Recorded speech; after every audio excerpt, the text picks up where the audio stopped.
Number 3. Chicago, Illinois. In 2008, 11-year-old Josh lived in Chicago, Illinois with his parents, newborn sister, and his brother. One night at the end of winter, he was sitting in the living room watching a sci-fi movie marathon. His dad worked and had to commute by train to and from work. He wouldn't get back until about after midnight.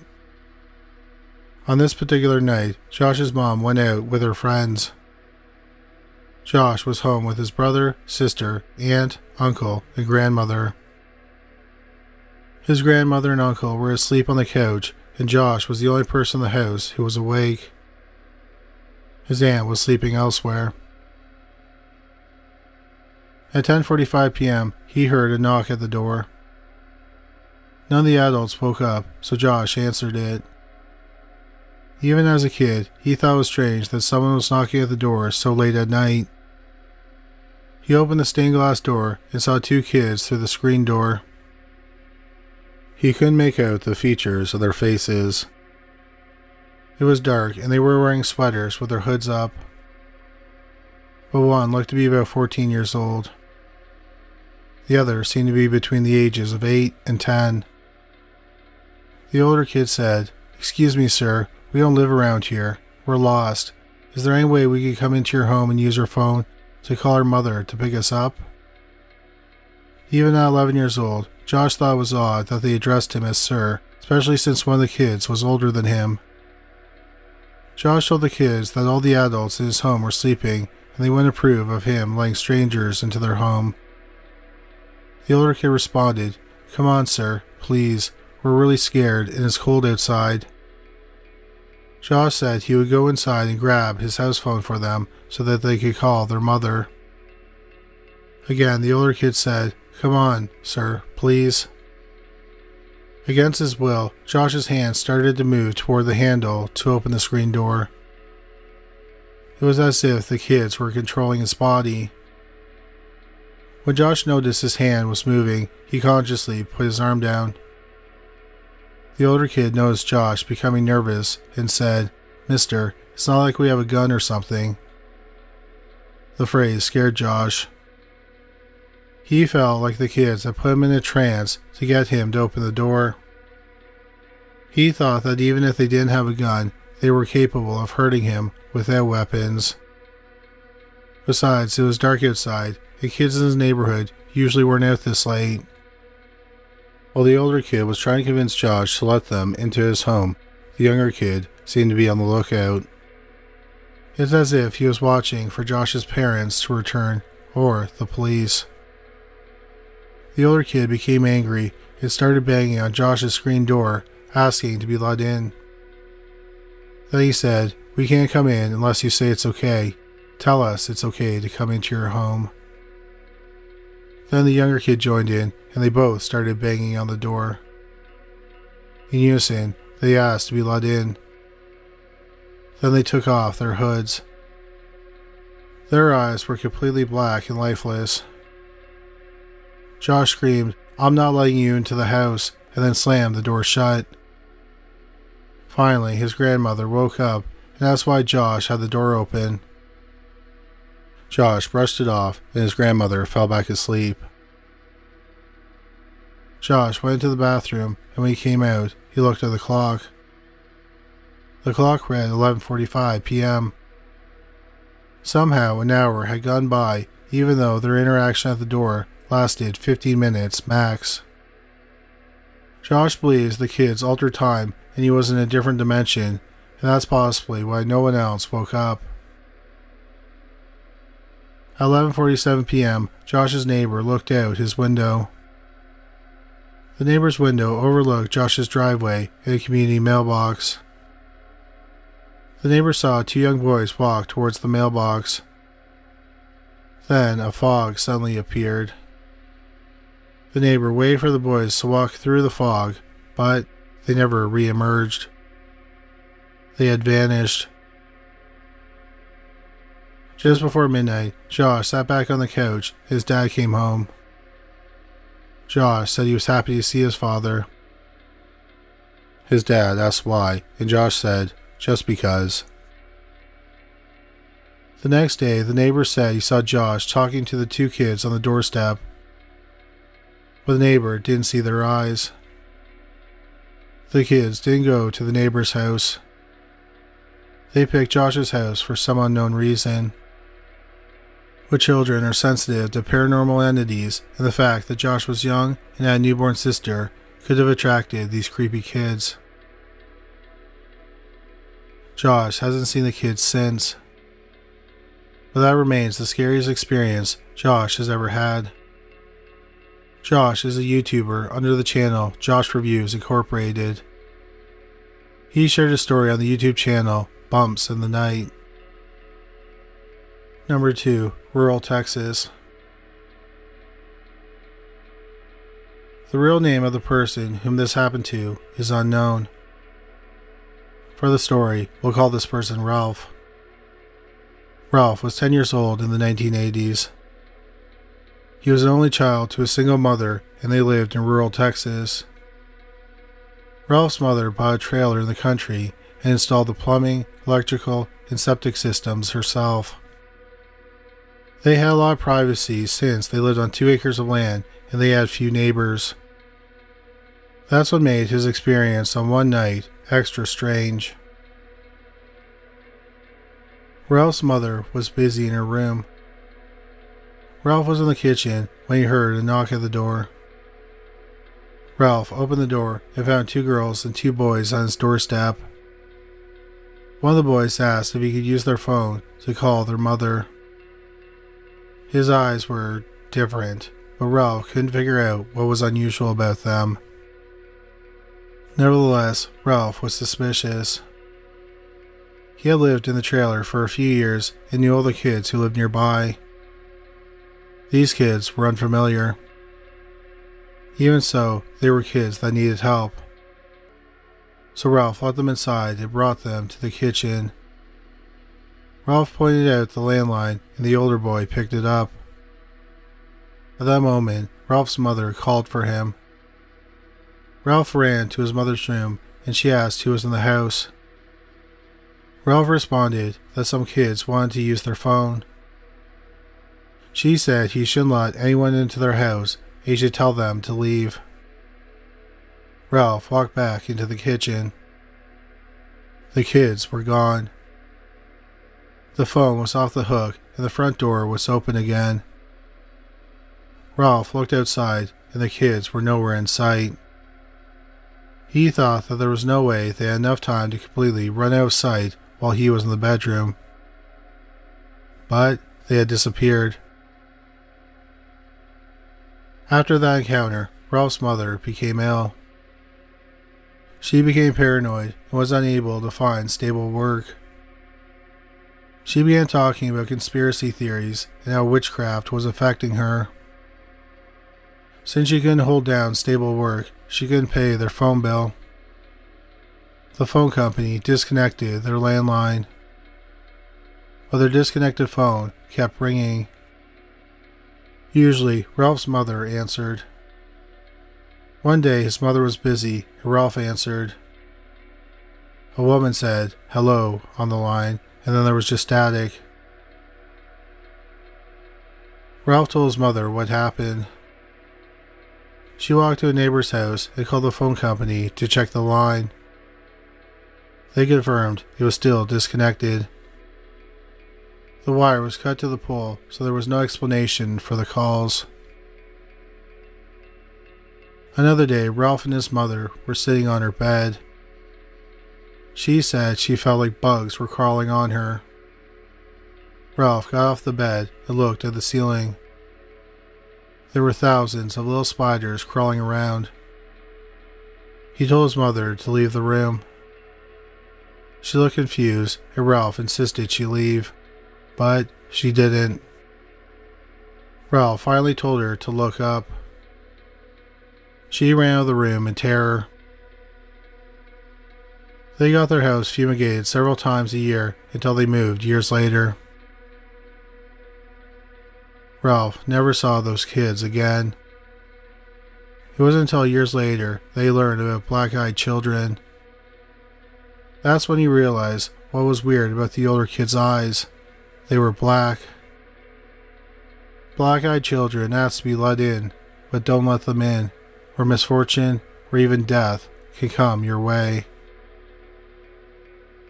Number 1. Cannock Chase, England.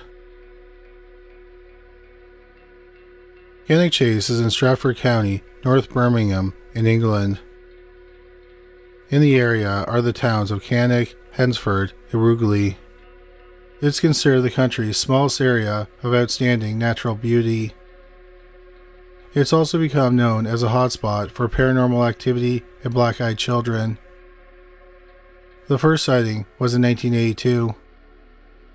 An 18-year-old local was hanging out at Cannock Chase. Her name is unknown, so for this story, we'll call her Sarah. Just before dark, Sarah heard a young girl yelling for help.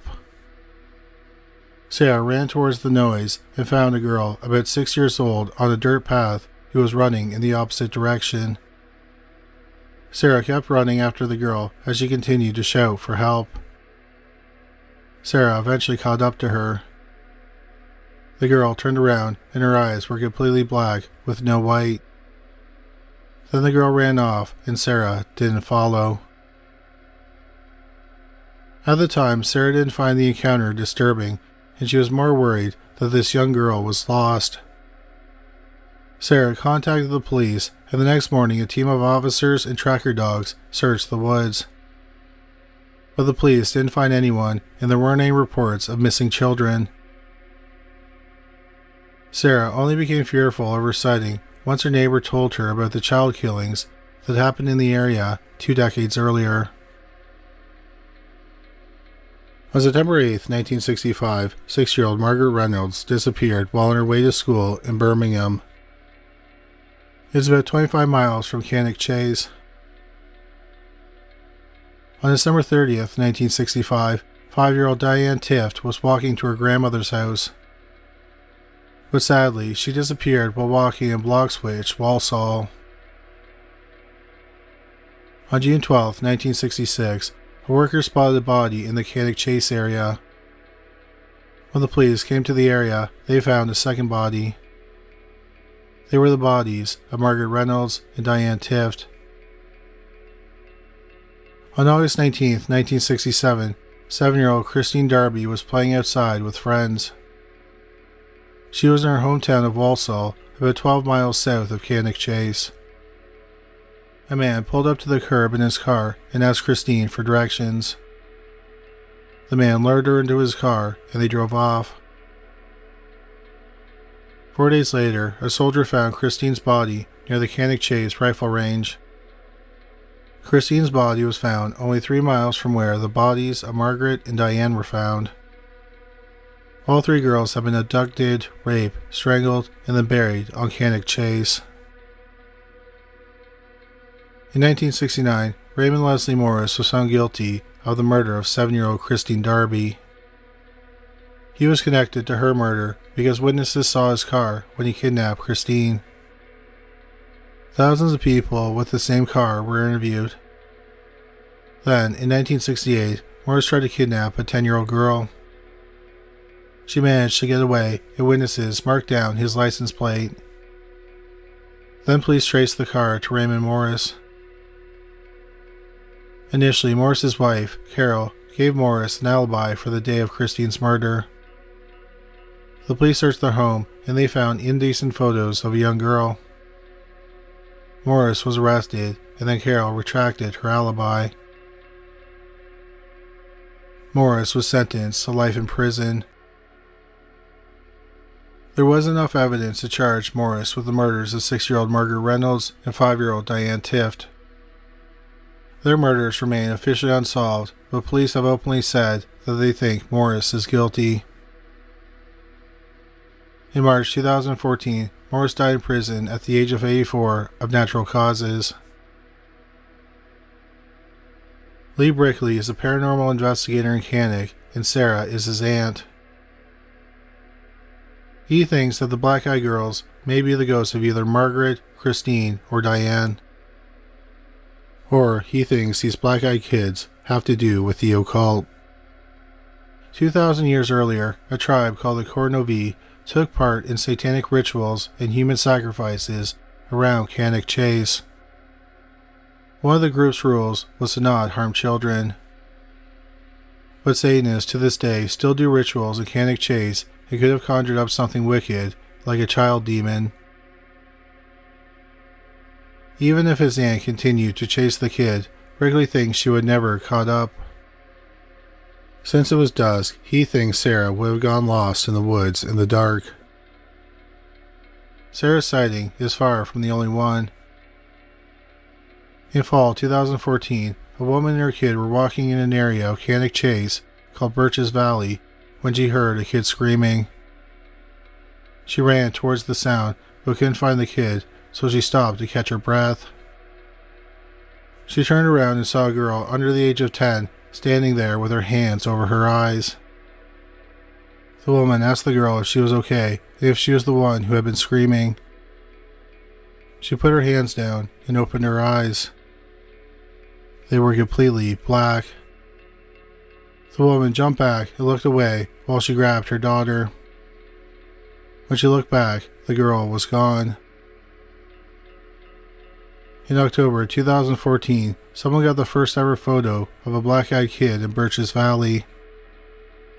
The photo is allegedly of a black-eyed kid praying in the woods. The photographer was the husband of Christine Hamlet, a medium and psychic. She was the co-host of Rescue Mediums, a TV series where Hamlet and her team investigated haunted homes and businesses and helped spirits cross over. Outside the show, she helps missing persons cases and cold cases. At the time, Christine was 57 years old and lived several miles north of Cannock Chase. She went to Cannock Chase to make contact with the black-eyed children. She did make contact with them and learned that many of them died during the diphtheria epidemic. Diphtheria is a bacterial disease that most often infects the respiratory system. People get sore throats, fevers, swollen glands, and skin infections. If left untreated, it can damage the heart, kidneys, and nervous system. Diphtheria was the leading cause of childhood deaths around the world until a vaccine was created. The disease can cause sunken eyes. Christine sensed that the kids were buried in unmarked graves in Cannock Chase. She said they're asking for help but don't want to cross fully over into the spirit world. She says they have unfinished business, and that's why their spirits are hanging around. Christine believes there's at least one spirit of a girl in Cannock Chase, but that remains to be seen. Number 3. Steve Lubetkin. The Sunset Strip has always been synonymous with the glitz and glamour of Hollywood. And in the 1940s and 50s, no other hotspot helped cement the reputation more than Ciro's at 8433 Sunset Boulevard. Back then, it was a supper club where Tinseltown's A-listers went to see and be seen. James Dean, Marilyn Monroe, and even John F. Kennedy dined there during trips out west. But everyone turned a blind eye to the fact that the club was often used as the base of operations by gangster Mickey Cohen. While stars partied in the dining area, it said that Cohen performed mob hits in the basement and offered illegal abortion services upstairs. Cohen eventually got his due. He spent the 1960s in Alcatraz for tax evasion. And during that decade, the supper clubs fell out of fashion. Ciro's fell into disrepair, until it was sold to comedian Sammy Shore in 1972. Sammy and his wife Mitzi turned Ciro's into a 2-drink minimum club where budding stand-up comedians could hone their material. Sammy and Mitzi had a son, Holly Shore, who would go on to have his own comedy career. They renamed Ciro's the Comedy Store. Countless soon-to-be famous comedians got their start at the store. Robin Williams, Gary Shandling, Andy Kaufman, and Freddie Prinze were just some of the noted portraits on the walls inside the club. With that kind of talent, the Comedy Store regained Ciro's former mantle as the hottest hotspot on the Sunset Strip. But by the late 1970s, the comedians were growing restless. They weren't getting paid for their club appearances, and they decided to go on strike. It was one thing for successful stand-ups to refuse work. People like Jay Leno, David Letterman, and Richard Lewis were making countless appearances on television. But for struggling comedians like 30-year-old Steve Lubekin, the comedy strike was catastrophic.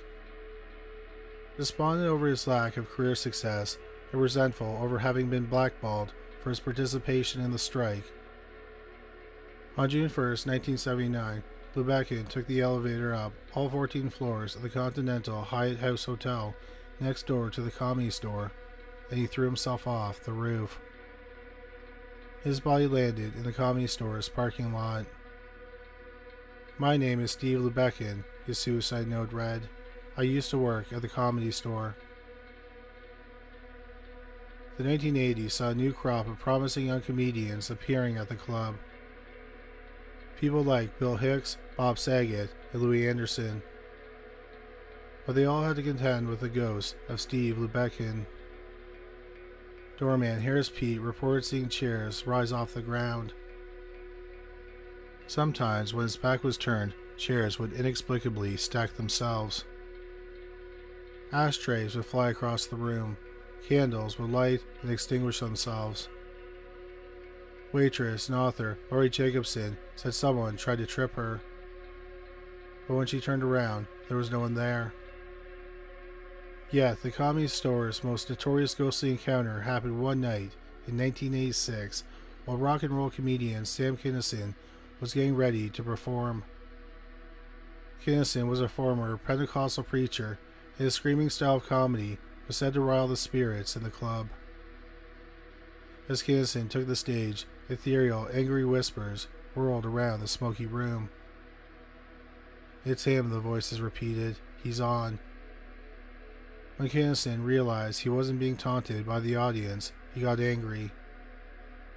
He demanded that the so-called ghost appear to him right there on stage. "Alright," Kinison screamed into the ether. "You're starting to piss me off. If you want to play, come on out. Let everyone know you're here." Then the lights went out. There were gasps from the audience as they sat in darkness for a few seconds before the place lit up again. Many in the crowd that night, as well as some fellow comedians, believed that Kinison had set up the whole bit, like some kind of carnival sideshow. But Kinison was shaken by the experience himself and swore that the encounter was real, until the day he died. While driving on Route 95 in 1990, Kinnison's white Trans Am was hit head-on by a drunk driver. As he lay dying, waiting for help to arrive, Kinison began talking to someone. Someone who wasn't there. As Kinnison's best friend and crash witness, Carl LeBeau, reported, Sam said, "I don't want to die." But then he paused and listened. Then he asked the unheard voice, "But why?" The 38-year-old comedian nodded his head and repeated, "Okay, okay, okay." The last okay was so soft and at peace, LeBeau said. Whatever voice he was talking to gave him the right answer. Perhaps the voice belonged to someone Kinison had met before at the Comedy Store. Number 2. George Reeves. If you found yourself dining at Ciro's in the 1950s, you have undoubtedly rubbed shoulders with Eddie Mannix. Eddie Mannix, you see, was a friend of mobster Mickey Cohen. Hollywood was a small town. And though Eddie was officially listed as an executive at MGM Studios, everyone in Hollywood knew him as a fixer. When a Hollywood scandal broke, it was Eddie who would swoop in and cover it up. He was notorious for paying hush money to witnesses and bribing newspapers not to publish salacious stories. According to some, Eddie was also not above eliminating anyone who became a problem for either him or his studio. For whatever reason, Eddie and his wife, Toni Mannix, had an open marriage. When she began an affair with actor George Reeves in 1950, tugs wagged, but Eddie was content to look the other way. Reeves and Toni's dalliance was an open secret in Hollywood. So when Toni bought the struggling Reeves a house in 1953, no one batted an eye. That arts and crafts style house at 1579 Benedict Canyon Drive in Beverly Hills would be the place George Reeves drew his last breath. George Reeves never achieved the success he wanted to as an actor. He started off big with a prominent role in Gone with the Wind, but that was in 1939.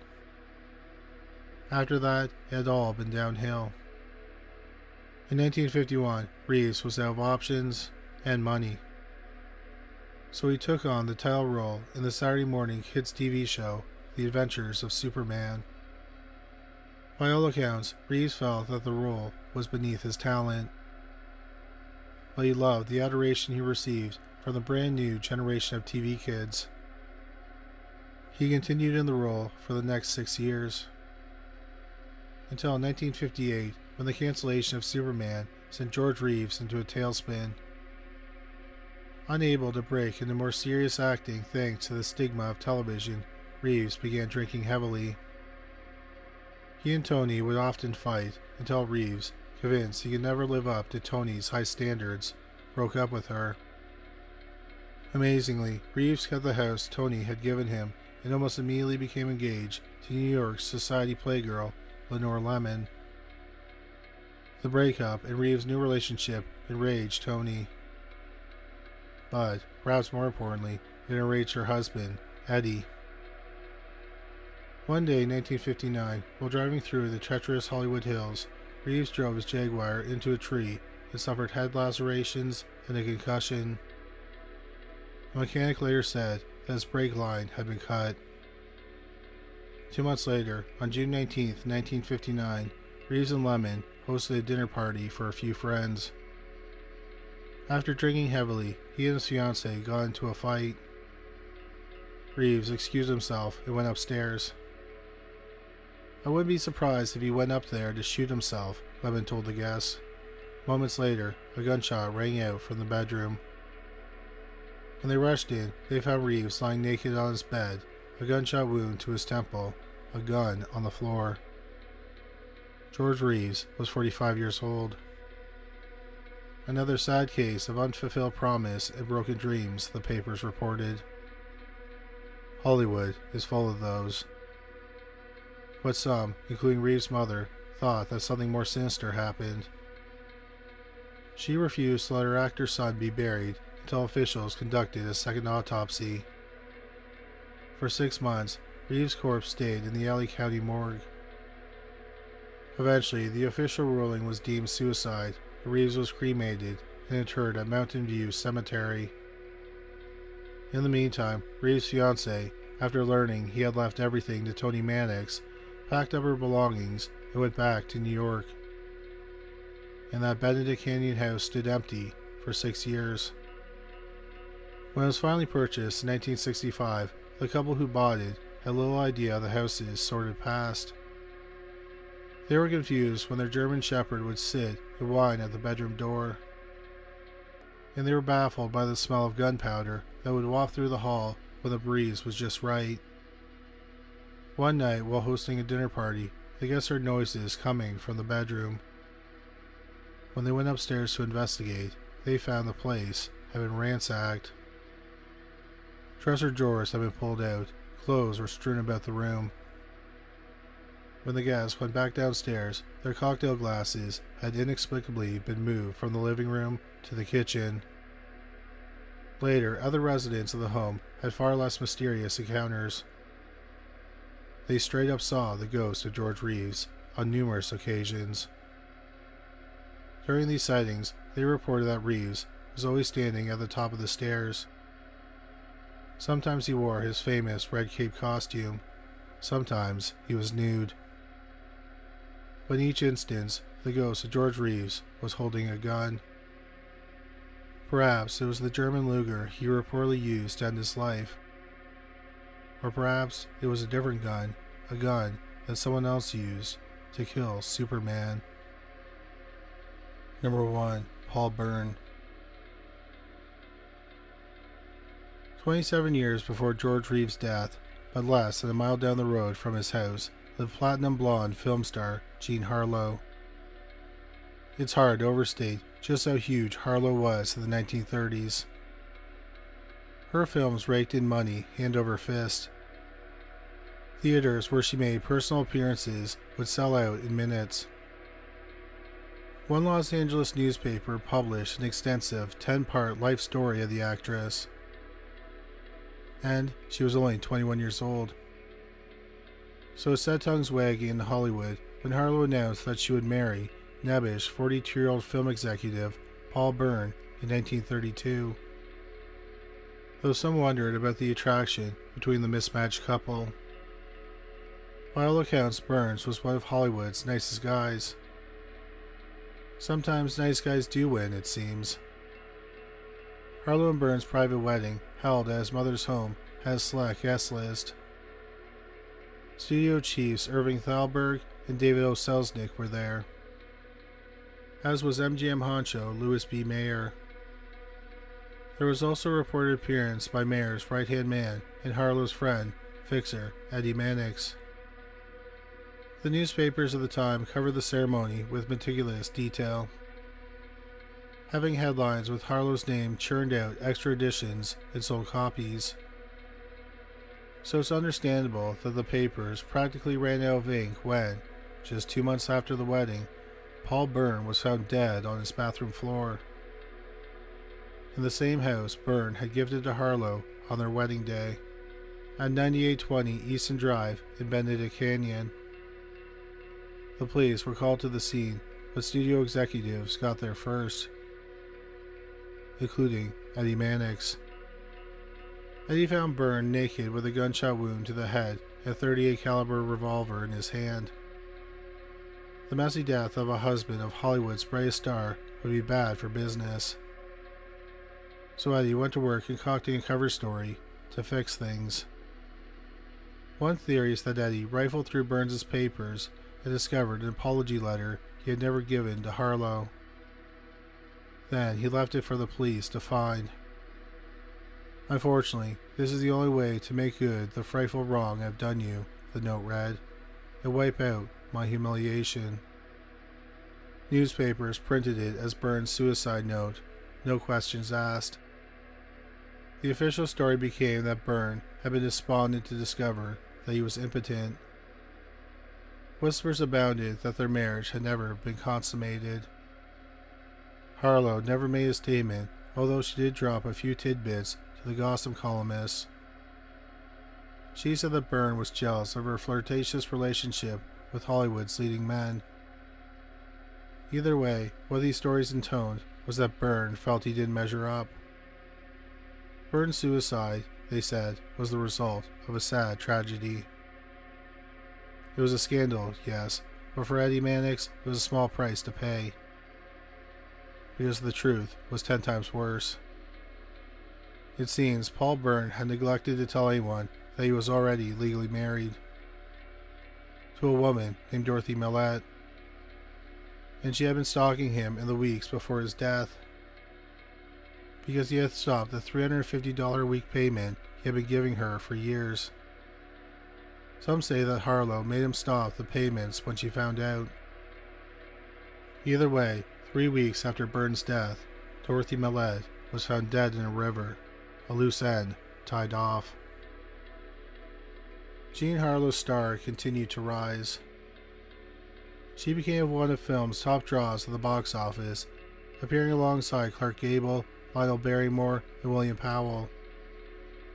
Now one of Hollywood's wealthiest women, Harlow found she no longer needed the Bavarian-style house Byrne had given her for their wedding. She sold it in 1935, just 2 years before dying of kidney failure at the age of 26. The house changed hands a few times over the next 30 years. Until 1965, when it caught the eye of stylist to the stars, Jay Sebring. Sebring was as hot as they come in the mid-1960s. His famous clients included, just to name a few, John Wayne, Steve McQueen, and Paul Newman. Sebring had his own hair products, even fashioned the iconic mod-style haircut worn by Bones McCoy on Star Trek. George Peppard once flew him to Ireland for a single session, and those sessions cost upwards of $50 each, or about $430 in today's dollars. With Sebring raking in the cash, he wanted to move into prestigious Beverly Hills to show Hollywood that he had arrived. He wanted to make a splash. And why in the Harlow Burn Love Nest was just the kind of splash he was looking for. Sebring knew about the house's stark history. In fact, it was one of the reasons he bought it not only for himself, but for his fiancée, Sharon, as well. But shortly after Jane and Sharon moved in, the hauntings began. One night while Sebring was in New York, Sharon found herself home alone. Shortly after going to bed, she was awoken by a rustling sound in the bedroom. Sharon looked over and was shocked to see a ghostly image of a creepy little man wearing glasses, a mustache, and nothing else. He seemed to be rifling through papers on a nearby desk. It was like he was searching for something, she said. The deed to the house, perhaps? Or a marriage certificate? Sharon slipped out of bed, and the ghost left the bedroom. Once in the hallway, she ran for the staircase, but stopped in horror when she saw, at the bottom of the stairs, a woman, tied to the banister, her blonde hair covering her face. The woman had her throat stabbed and was covered in blood. When the image faded, Sharon fled back to the bedroom, and she was thankful to find the ghost had vanished. The next day, Sharon told her fiancé about the experience, and the description of the ghost reminded Sebring of Paul Byrne. But as for the specter of the bloody woman, he had no idea. Sharon told the details of her experience to Hollywood writer Dick Kleiner in 1966, but he didn't publish it until after her death in 1969. After Jay Sebring and his former fiancée, Sharon Tate, along with 3 others, were brutally murdered by the Manson family. 1.5 miles down the street, when police discovered the Cielo Drive crime scene, they found the platinum blonde actress tied up and covered in blood.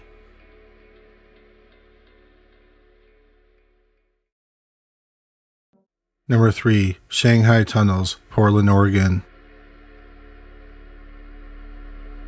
The streets of Portland, Oregon hold sinister stories below.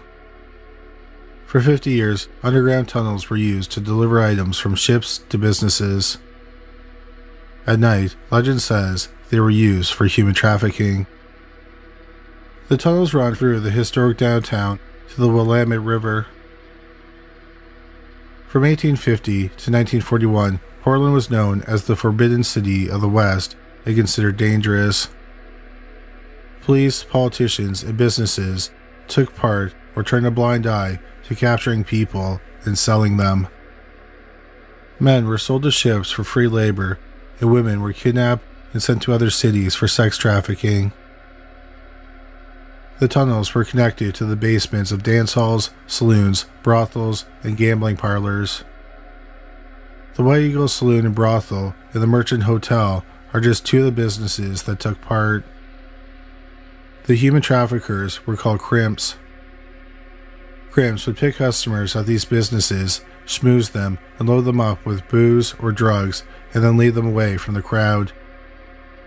They would get the victim to stand over a trapdoor, which would drop them into the tunnels. Men were waiting below who would take the victim's shoes off.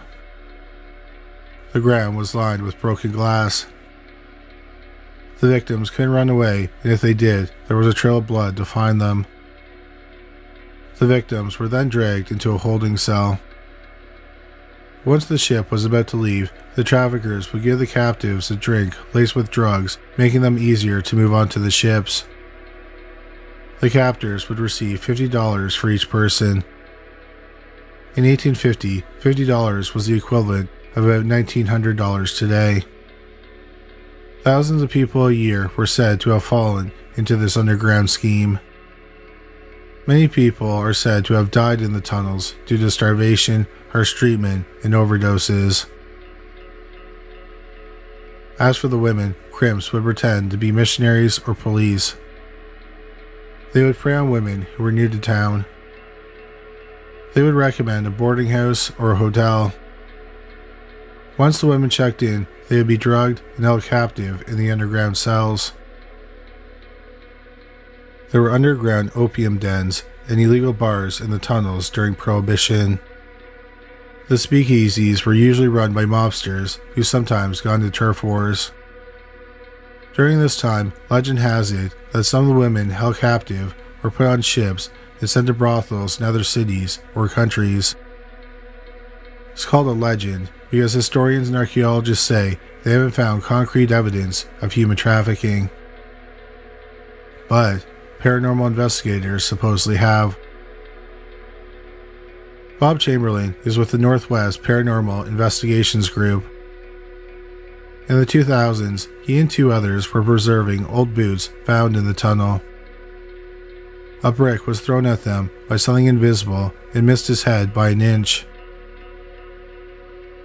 Visitors hear disembodied screams, groans, squeaking cell doors, heavy breathing, grunts, and whips cracking. The ghosts of crimps are said to haunt the tunnels. They appear as dark shadows. The Ghost Adventures crew investigated the tunnels using a spirit box. The spirit box flips through radio frequencies quickly. Normally, there's just white noise, but it's believed that the words that come through are spirits communicating. The crew tried communicating with Nina, a ghost believed to have been captured and forced into sex trafficking. In the early 1900s, missionaries were trying to clean up what's now called Old Town neighborhood. They approached Nina and asked her for information about illegal activity in exchange for being freed. Nina agreed and told the police the identities of her captors. But she was never freed. Her captors found out she had revealed their identities. She was summoned to a room in the hotel, attacked, and thrown down the elevator shaft of the former Merchant Hotel, which is now the Old Town Pizza Shop. Nina is seen in a black dress in Old Town Pizza, especially in the area where the elevator shaft used to be. Sometimes visitors smell her perfume, hear the swishing of her skirt, or hear her whisper. One time, the restaurant staff left a bowl of Scrabble letters out overnight. The next day, the letters were arranged on the table. But they didn't spell out a clear message. The Ghost Adventures crew called for Nina's spirit to talk to them. Then a woman's voice came through and said, "Where are you?" She said, "He's mine. He fell." Remember, victims were chosen and then led to the trapdoor. Right after, investigator Zach Bagans saw an apparition of a woman. Then the woman's voice said, "Let's get naked." Bagans asked, "What were you doing when you were Shanghai?" A man's voice came through and said, "I was wasted. Then I was beaten." Bagans also caught on camera what looks like a torso move. The tunnels were used for these dark activities until the Second World War. In 1941, the tunnels were locked up. The Cascade Historical Society discovered the tunnels in 1995. The group excavated, preserved, and restored a segment of the tunnels. In 2013, the group opened a museum of the Shanghai tunnels. They are called the Shanghai tunnels because Shanghaiing was a term used to describe kidnapping men and forcing them to work on ships. At the time of this video, the Cascade Historical Society has lost access to the section of the tunnel it restored due to COVID and the buildings changing ownership. The group is restoring another part of the underground and asking for donations. Number 2, Waverly Hills, Kentucky. Tuberculosis, also known as TB, ravaged the world in the 1900s. TB was one of the two leading causes of death in the early 1900s. The other was pneumonia. Louisville, Kentucky had one of the highest rates of TB deaths in the U.S. That's why the Waverly Hills Sanatorium opened there in 1910. The two-story building had 50 patients, but it quickly reached capacity. So in 1926, the building expanded to 5 stories and 400 patients. It's so big that Waverly Hills is a self-contained community. It even has its own zip code. The community had a post office, butchery, and radio station. A treatment for TB wouldn't be invented for another decade. So many patients would never see the outside of the Waverly Hills community again. It's estimated that 6,000 people died within its walls. Some say tens of thousands died. Before there was a cure, doctors experimented with treatments. Fresh air was thought to be a possible cure, so patients were placed on open porches, even in winter. Doctors would sometimes remove ribs to collapse a diseased lung. But these treatments didn't always go well. Patients who didn't survive were sent down the body chute, also called the death tunnel. The underground tunnel connected the first floor of the main building to the basement of the original hospital. It was 525 feet long and it went to the bottom of the hill. Bodies were transported with a rail car system. They were collected by family or cremated. The bodies were transported underground so patients couldn't see the corpses. Staff wanted to keep morale up, even though it's hard to believe that there was hope at all.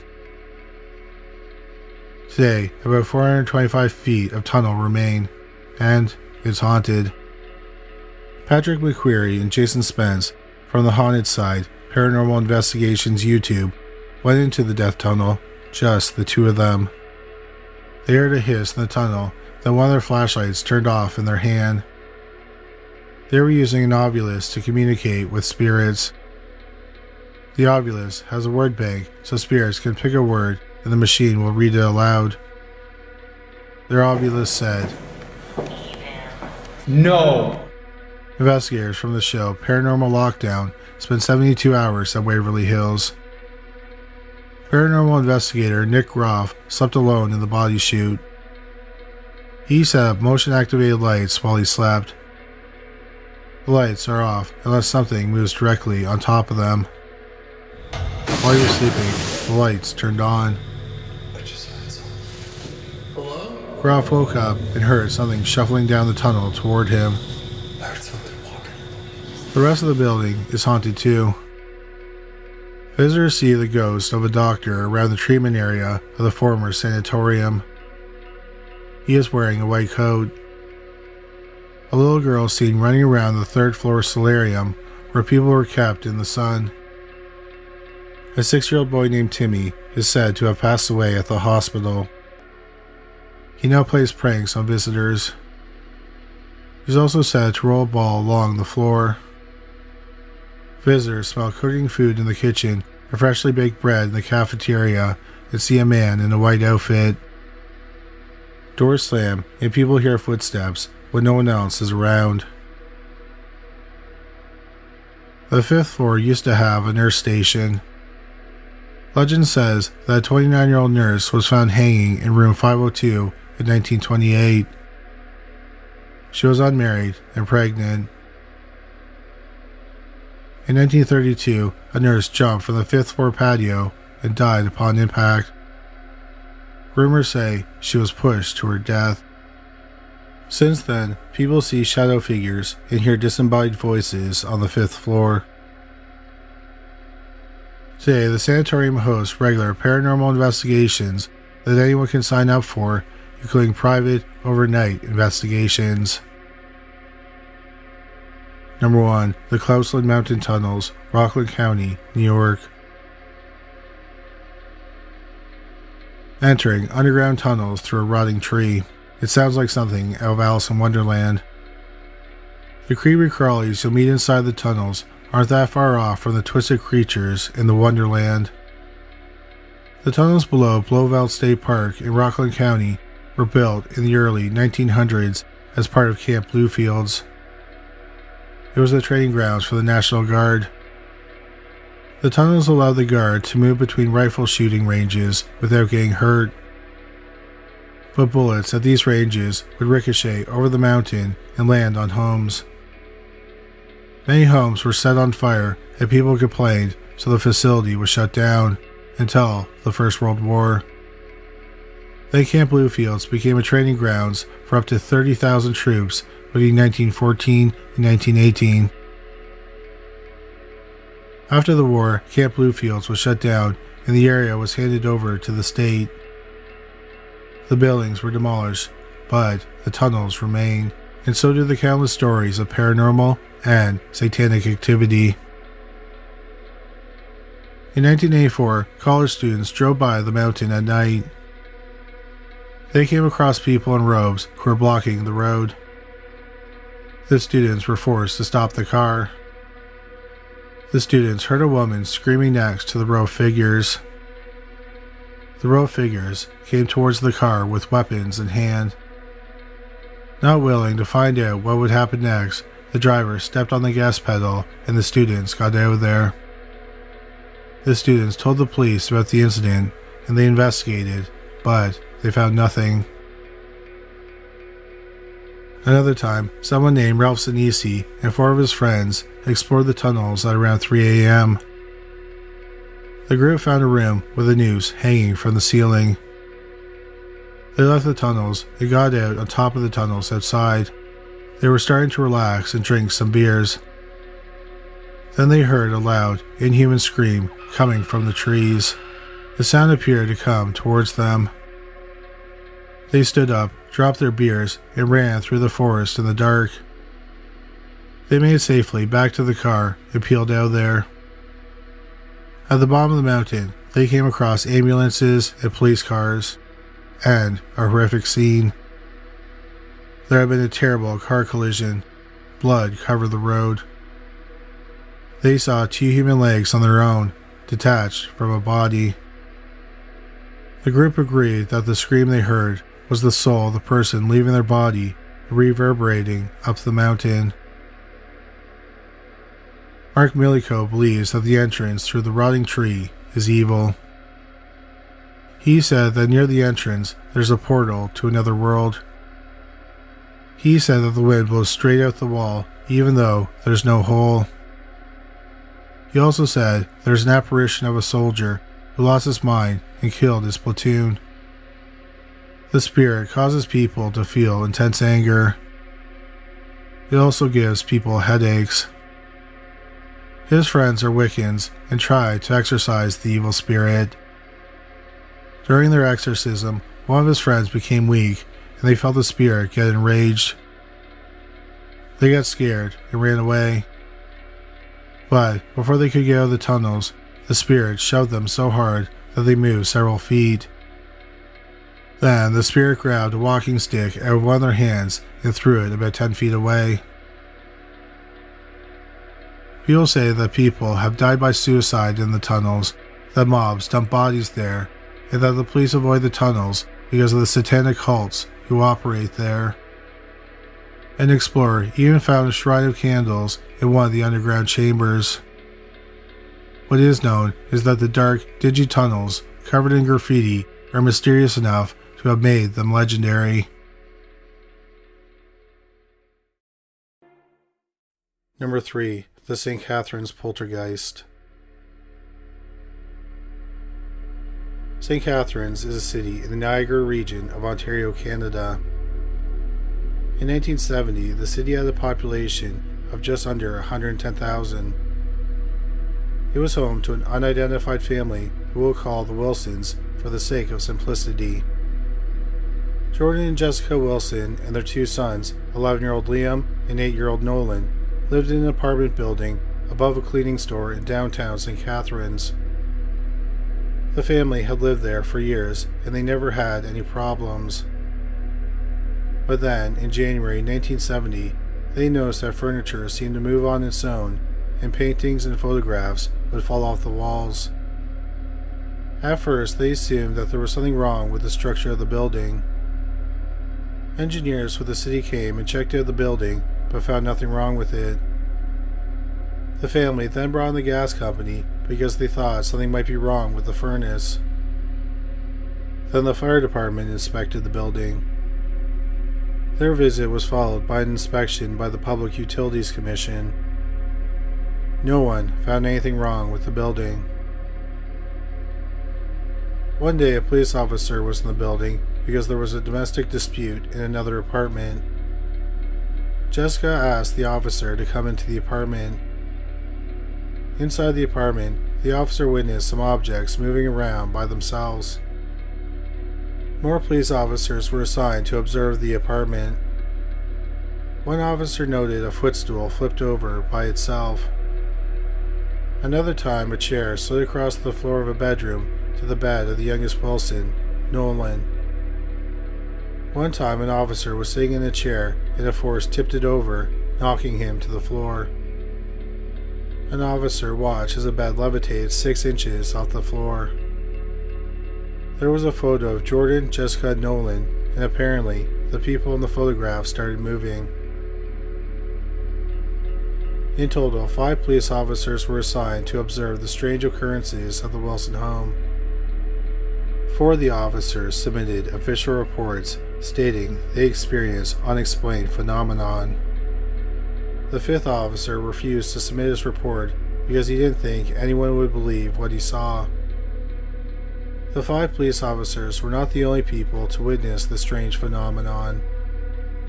Several friends of the Wilsons, along with 2 priests, 2 doctors, and a pair of lawyers, also saw strange things happen.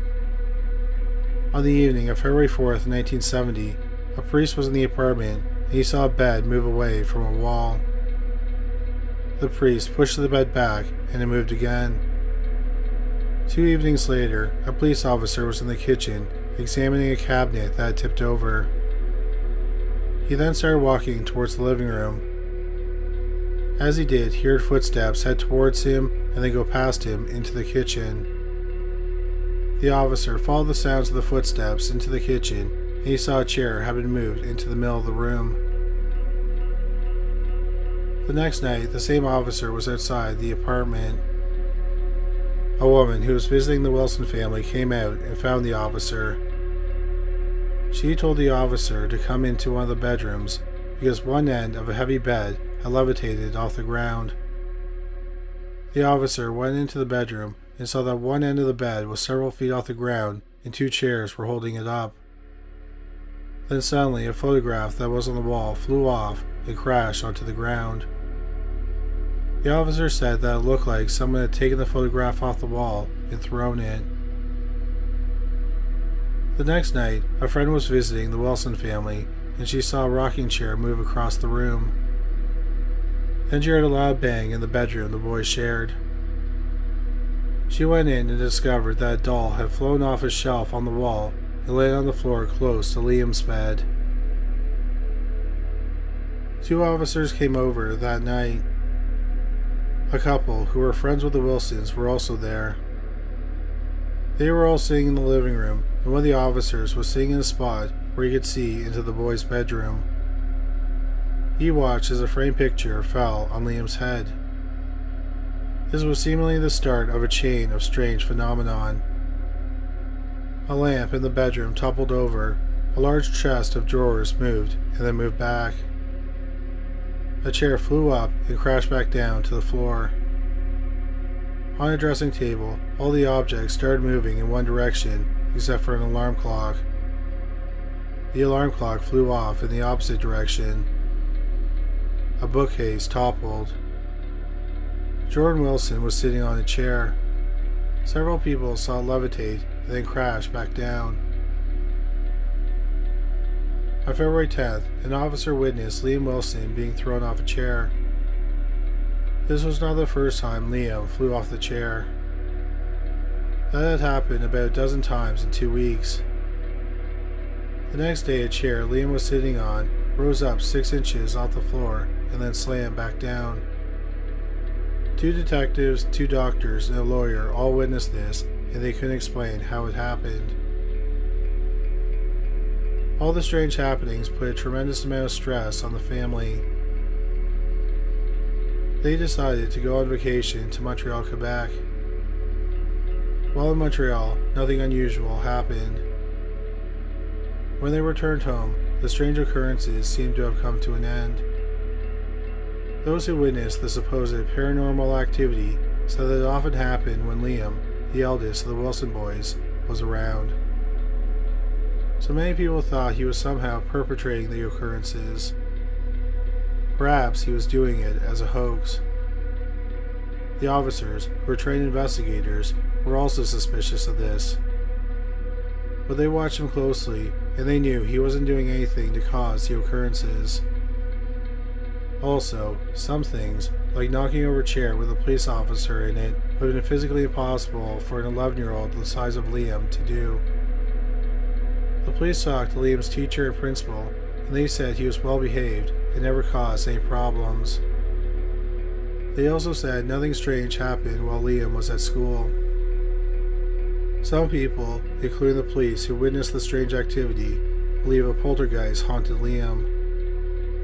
No one has adequately been able to explain what happened in the family's home. One thing that can be excluded is that the family faked it for publicity or to get attention. Their names have never been made public, and they have gone to great lengths to keep their identities secret. 10 years after the strange activities, Liam Wilson talked to writer Michael Clarkson. Liam said that he and his family just wanted to live a normal life.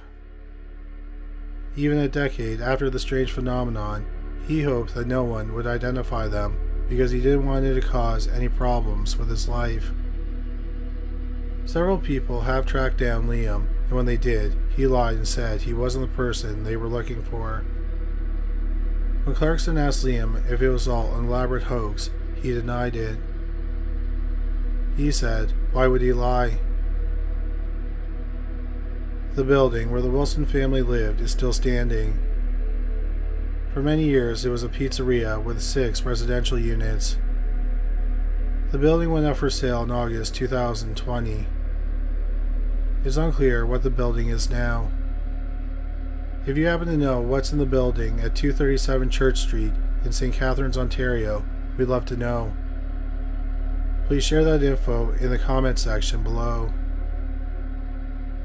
Number 2. The Entity.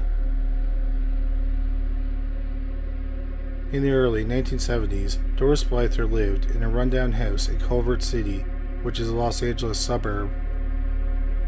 She was a single mother with 4 children. Doris had lived a rough life. She had suffered abuse from her parents, and she was kicked out when she was a teen. She was mentally unwell and took drugs for her psychiatric problems. She had abused alcohol throughout her life. In 1974, Doris was in a bookstore on the UCLA campus.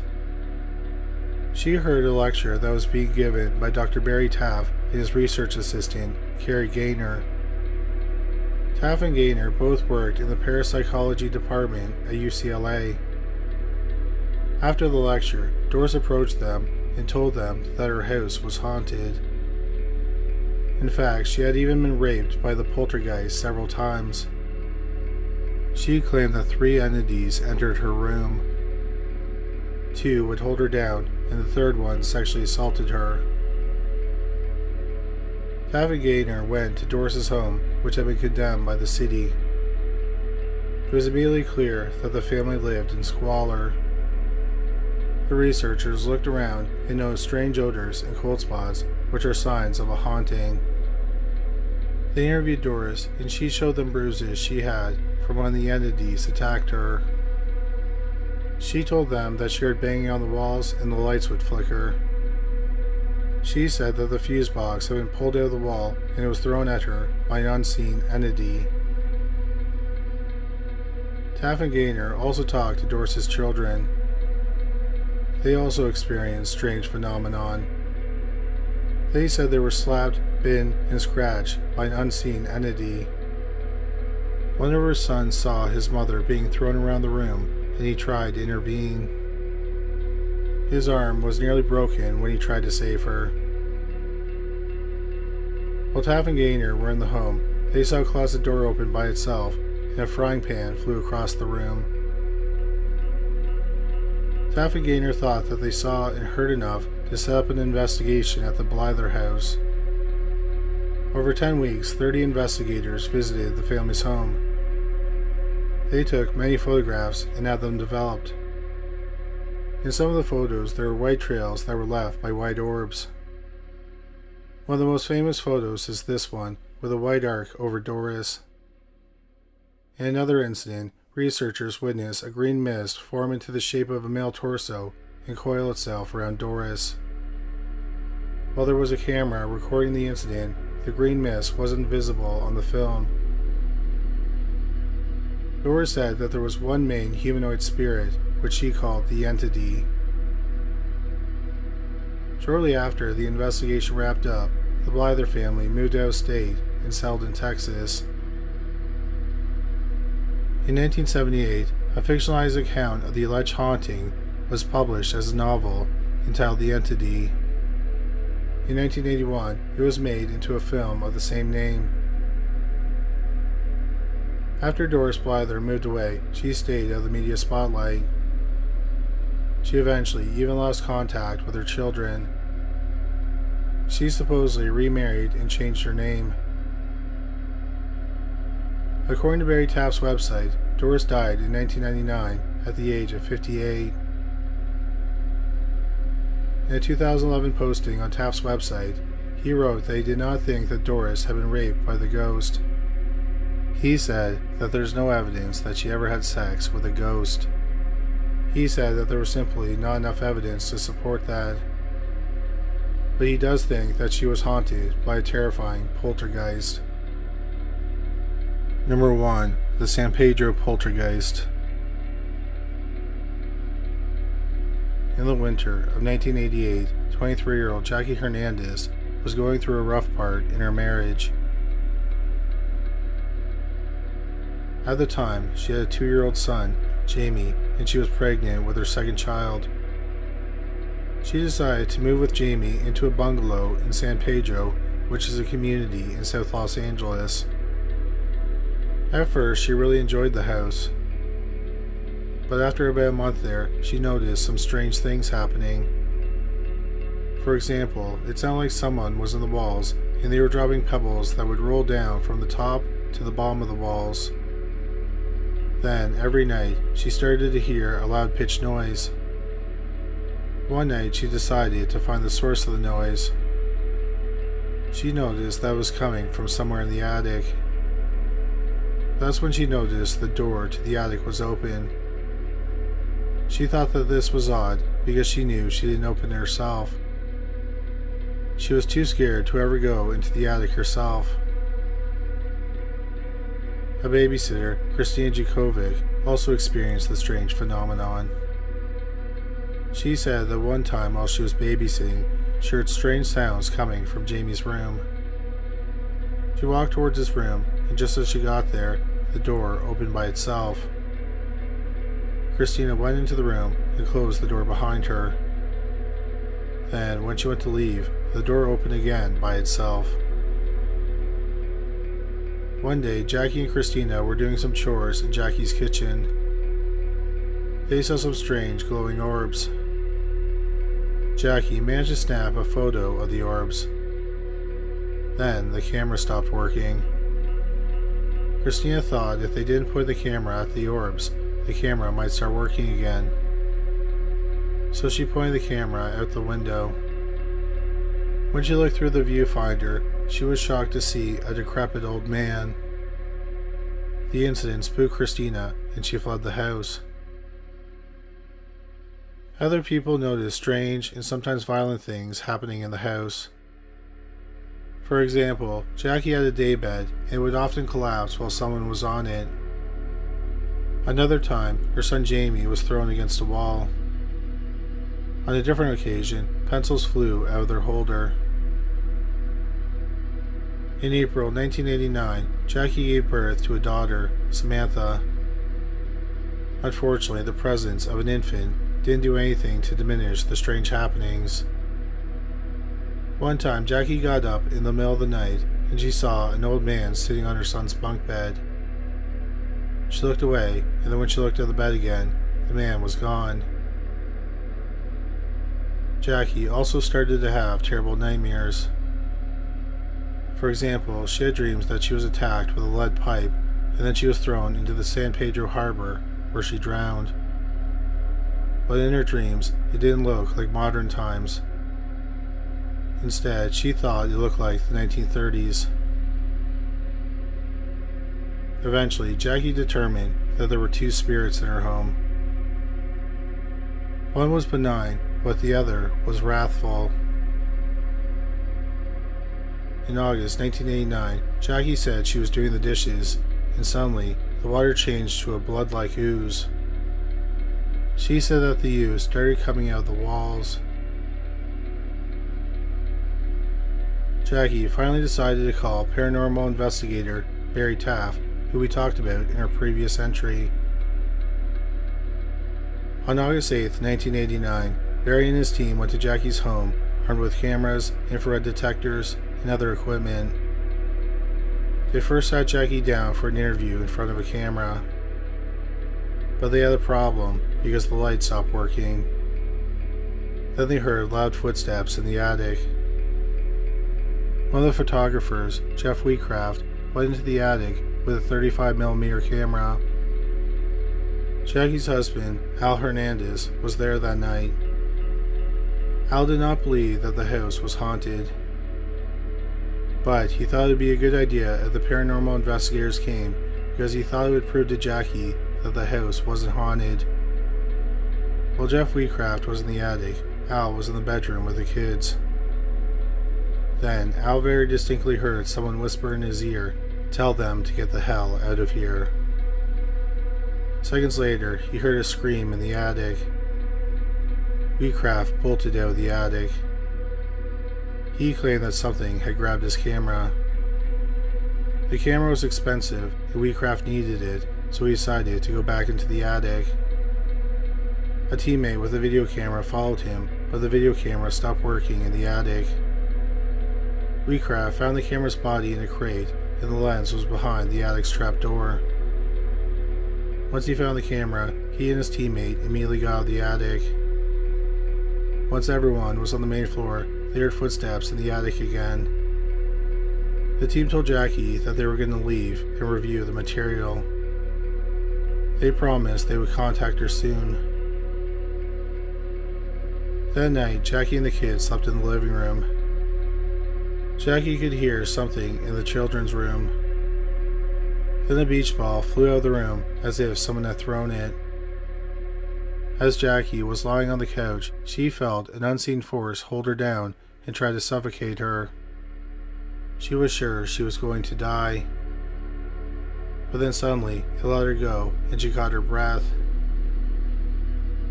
This was Jackie's breaking point, and she decided to confront whatever was in the attic. It was her first time in the attic. Suddenly, out of nowhere, the grizzled old man appeared in front of her. It startled her so much that she fell through the door of the attic. Luckily, she wasn't too badly injured. She got her and her kids out of the house. Using the cordless phone, she called the paranormal investigators again. They immediately went back to her home. This time, Jeff Wheatcraft and another man went into the attic. Everyone on the main floor heard what sounded like someone snapping their fingers 3 times. Then everyone on the main floor felt an overwhelming amount of anxiety. They told Wheatcraft and the other man to get out of the attic immediately. Wheatcraft and the second man looked down through the trapdoor. Then suddenly Wheatcraft was pulled back by a mysterious force. The other man went looking for him. He only had one light source, and that was the flash on his camera. He snapped this photo of Wheatcraft and saw that some rope had been tied around his neck. The second man got Wheatcraft down, and they got out of the attic. Wheatcraft was dazed, and he didn't remember what had just happened. Jackie, her kids, and the paranormal research team fled the house. Jackie never spent another night in the house. She had lived there for about 3 years. Jackie's story was featured on the television show Paranormal Witness. Jackie said she got out because she was terrified. She said she was convinced she would eventually be killed, or she would find her children dead. Jackie and Al decided to give their marriage another shot, and they moved to Walden, California, which is about 180 miles from San Pedro. But after a few months, they realized that the marriage wasn't meant to be, and Al left. Shortly after he left, the paranormal activity began again. Barry Taft said it's unusual for a poltergeist to follow someone, but that appears to be the case with Jackie Hernandez. Jackie said that one day she and two neighbors moved a TV set into a shed. They all saw the image of a gnarled old man on the screen. Jackie said it was the same man she had seen in her former home. That night she heard what sounded like someone or something banging on the inside of the shed like it wanted to get out. She once again called Barry Taft and his team. They came to her new home, but none of their equipment worked. So they decided to use a Ouija board to see if they could get any answers as to what was happening. They started by asking the poltergeist how long he had been stuck in the spirit world. He responded 60 years. They asked if he had died in the home in San Pedro, and he said he didn't. He said that he died in San Pedro Bay after someone held him underwater. He never lived in the San Pedro house, but he said his killer did. Jackie was sure the dream she experienced was the man's death. The spirit said that he was born in 1912 and he died in 1930. Sometime later, Jackie and her friends came across a newspaper article. In March 1930, a seaman named Herman Hendrickson was found dead in San Pedro Harbor. When he was found, there was a jagged wound on his head. The authorities thought that his death was an accident, and he sustained the injury on his head when he fell off the dock. One problem was that the poltergeist said he was 18 when he died, and Herman Hendrickson was 28 when he died. Nevertheless, Jackie was sure that his ghost was haunting her. Jackie stayed in Walden until 1990, and then she moved back to Los Angeles. Jackie learned that the man who built the house where she initially encountered the poltergeist was named John Damon.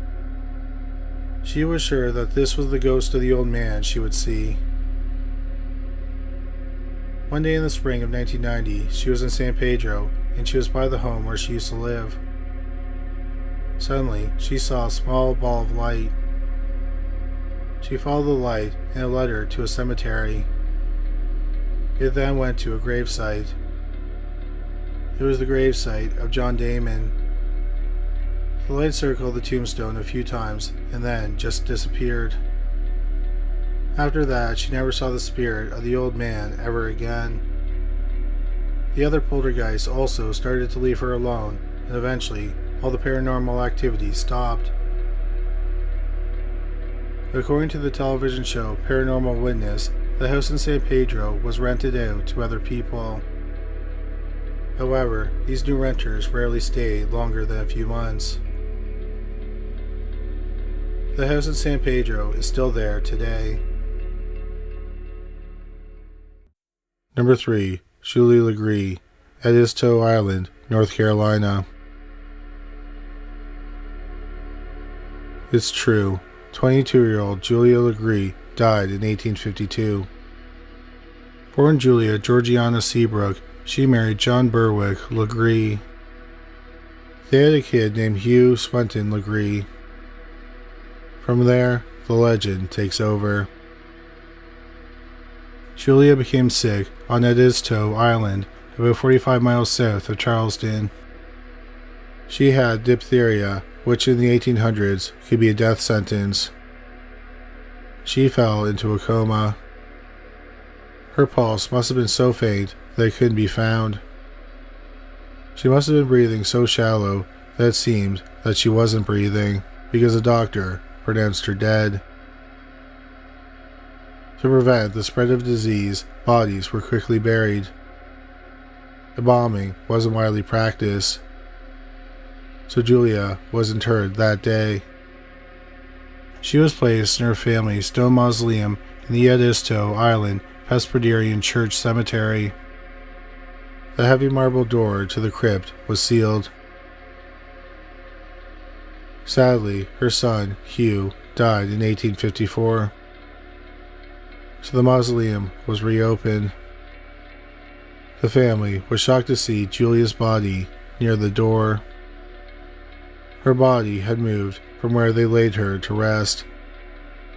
There were claw marks on the door, and her fingers were scratched to the bone. They realized she must have been entombed alive. It was clear that this time she was dead, but apparently not gone forever. Hugh's remains were interred. Julia's remains were re-entombed. The door was shut again.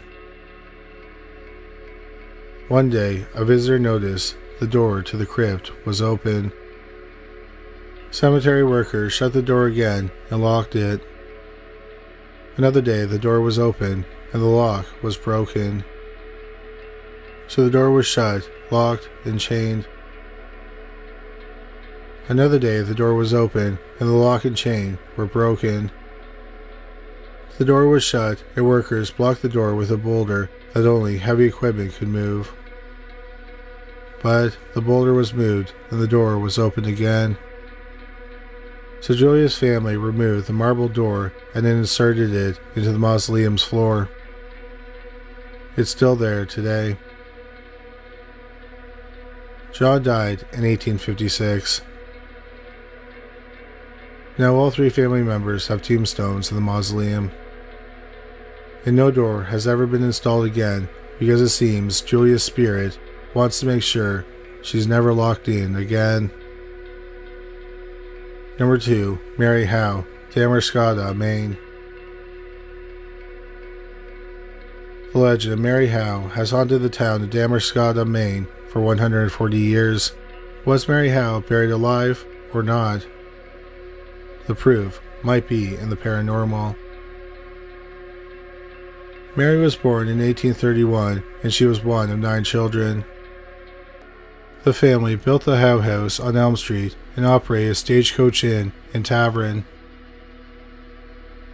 Mary and her brother, Edwin, took over running the business once their dad died and added seances to the menu in the 1870s. Mary was a medium and would go into trances when connecting with the spirit world. When she would snap out of the trance, she had messages for the living. One time a woman visited Mary and asked her when she would see a relative who was visiting in New York. Mary told the woman that the man won't return. That night, the man died. One day, Mary jumped off the stairs with her arms spread wide. When she landed, she broke her ankle and spoke in a strange language.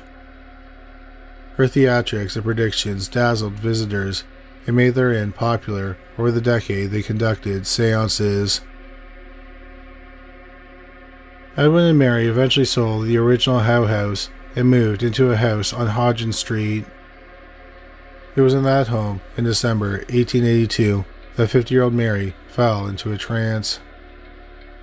It was common for her trances to go on for hours or even days, but she would eventually come out of them. Throughout the week, Mary stayed in her trance and visitors marveled at her, wondering whom she was seeing in the afterlife. Another week passed and Mary still hadn't woke up from her trance. Mary became the talk of the town. The town council sent physician Dr. Robert Dixon to find out if Mary was in a trance or dead. In 1882, bodies were supposed to be buried quickly to prevent disease. So Dr. Dixon promptly visited the Howe house. He determined that Mary didn't have a heartbeat. It seemed like she wasn't breathing. But the strangest part was that her skin looked natural. Her limbs were still flexible. There were no signs of rigor mortis or decomposition. But Dr. Dixon pronounced Mary dead. Edward and the townspeople protested. They all thought Mary was still alive. They begged for her not to be buried. But the townspeople did not influence those in power. The doctor had made a decision, and Mary would be buried. Dr. Dixon, the county sheriff, came to the Howe house with a coffin to collect Mary's body. They nailed the coffin shut and brought her to the hillside cemetery. Employees of the hillside cemetery wouldn't accept Mary's body because they believed she was still alive. So the town workers brought in gravediggers from out of town who didn't know Mary's story. But the gravediggers soon discovered that Mary might still be alive, and they refused to dig her grave. Out of options, the town workers dug the grave themselves. They covered the grave with sod to conceal it, and so no one could dig her up. Her grave was left unmarked. Historical reports suggest she's buried at Glidden Cemetery in Newcastle, Maine. That cemetery is about 3 miles from Damerscada, but it's not known for sure. Newcastle locals said that after Mary Howe was buried, they heard muffled screams coming from the cemetery. Legend has it that people who walk over Mary's unmarked grave hear screams of agony coming from the ground. Dogs who walk over her supposed grave stop on top of it, look up at the sky, and howl. Legend also has it that an exorcism was performed on the Howe house to release Mary's spirit. But it seems she still haunts the building. The Howe house is now an apartment complex. Resident Joe Lane is sure he saw Mary Howe's ghost fly down the stairs. Local writer and paranormal investigator Greg Latimer has been investigating Mary Howe's story for years.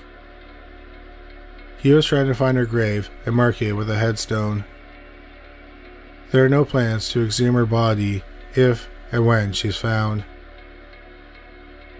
Number 1. Samuel R. Jocelyn, Wilmington, North Carolina. Samuel Jocelyn was a well-liked young man with good morals. His dad was a respected lawyer in the city of Wilmington, North Carolina. Jocelyn's best friend was Alexander Hostler. They often had deep conversations about psychological, metaphysical, and philosophical matters. In 1809, Jocelyn and Hostler discussed whether spirits and the living could communicate. They ended the conversation by agreeing that whoever died first would try contacting the living friend. Sadly, that fate would come too soon to Jocelyn. In March 1810, Jocelyn and his new wife, Mary Ann Simpson, went to a hunting lodge 8 miles from town. They got into a fight, so Jocelyn left on his horse. It was in the middle of the night, and it was frigidly cold. There were no lights along the road. The next day, 2 men in a carriage found Jocelyn unconscious on a road near Wilmington. He was lying in 4 inches of water. His body was cold. His horse was found grazing nearby. The men brought Jocelyn home. It's presumed the horse got spooked and knocked Jocelyn off his back. Jocelyn likely fell, hit his head, went unconscious, and froze. But Jocelyn was pronounced dead. He was buried at St. James Church in town. Hostler was devastated by the death of his friend. 2 nights after Jocelyn's funeral, Hostler was alone in his room. He was thinking about the loss of his friend. Then Jocelyn's apparition appeared. Jocelyn said, "How could you let me be buried alive when I was not dead?" Hostler responded in terror, "Not dead?" Jocelyn said, "No, I was not. Open the coffin, and you will see I am not lying in the position in which you placed me." Hostler didn't know what to make of his experience. He thought that maybe he was overcome with grief and tricked himself into seeing Jocelyn. So he didn't tell anyone about his experience. The next night, Hostler was again in his room thinking about Jocelyn. Suddenly, Jocelyn appeared again. He repeated the line, "How could you let me be buried when I was not dead?" Hostler was scared, but he convinced himself he just had an active mind. He thought that if he told his friends, they would think he was playing a cruel joke on them, and he didn't want to make it seem like he was taking advantage of his friend's grief, so he didn't tell anyone. On the 3rd night, Hostler was in his room, and Jocelyn appeared again. This time, Jocelyn pleaded with Hostler to have his death investigated. Hostler finally followed his ghostly friend's word. The next day, Hostler told his friend, Louis Toomer, about his experience. Toomer believed Hostler. Toomer suggested they should have Jocelyn's body exhumed. The pair told Jocelyn's parents about Hostler's experience. Jocelyn's parents asked that the examination happen privately. At midnight the next night, Hostler and Toomer went to St. James Church and dug up their friend's grave. They opened the coffin and examined the body with a lantern. They were horrified by what they found. Jocelyn was now lying on his stomach, and one side of the coffin had been slightly loosened. Jocelyn's fingers were bloody, and some of his fingernails had fallen off from trying so hard to open the lid.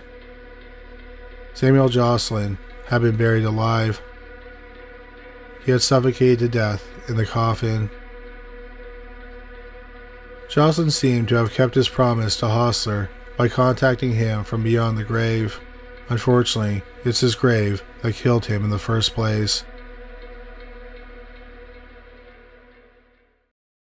Number 3. The Willard State Hospital, Ovid, New York. In 1865, Dr. Sylvester D. Willard was New York's Surgeon General. He proposed the idea of state-run hospitals, especially to help people with mental health problems. Before state-run hospitals and social supports, mentally ill people were often sent to poorhouses. Poorhouses were full of people who were considered undesirables. This included the poor and recent immigrants who had no family or friends. Poorhouses rarely had any professionals who could help people with mental illness. To sleep and eat in a poorhouse, the resident had to work. Sadly, most, if not all, poorhouses were underfunded, overcrowded, and cruel. People were put into solitary confinement, neglected, and starved. Dr. Willard wanted better conditions for people with mental illness. He thought it would be best to have specific institutions to treat people with mental illness. The government approved Dr. Willard's idea in April 1865. Just 6 days after it was approved, Dr. Willard passed away. Dr. Sylvester D. Willard was just 39 years old. Nevertheless, the Willard Asylum for the Chronic Insane opened in 1869. The first patient was Mary Rote. She was transferred there from the Columbia County Poorhouse in New York. She spent 10 years in the poorhouse, mostly crouched in the corner of her cell, naked. She was described as deformed and demented. Once she got to Willard, she was always dressed and looked presentable. On January 9, 1876, nearly 7 years after arriving at the hospital, Mary Rowe died of tuberculosis. Of course, Rowe wasn't the only person who suffered inhumane treatment at poorhouses and was later transferred to the hospital. One woman who was sent to Willard had been chained inside a cell since she was a kid. Another patient was shipped to Willard in a chicken crate.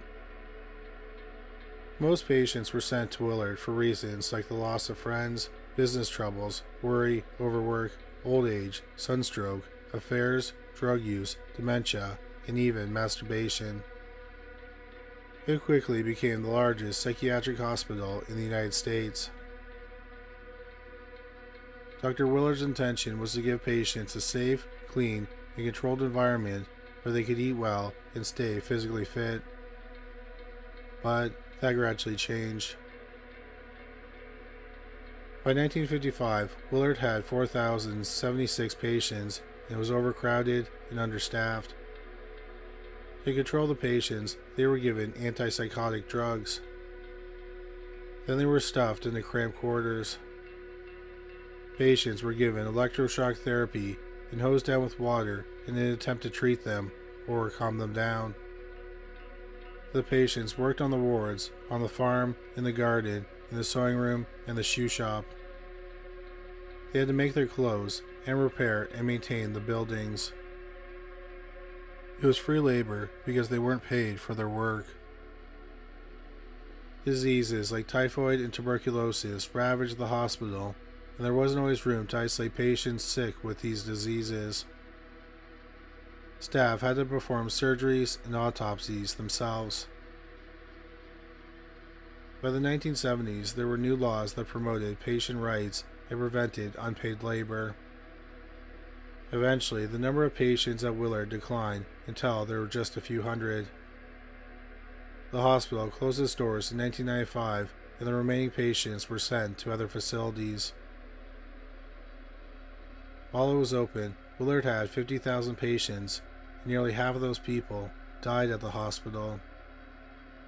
More than 5,000 patients were buried in a cemetery on the grounds, where their graves don't have any headstones or names. Their graves are marked by numbers. After Willard closed, workers found hundreds of suitcases in the attic of the abandoned hospital.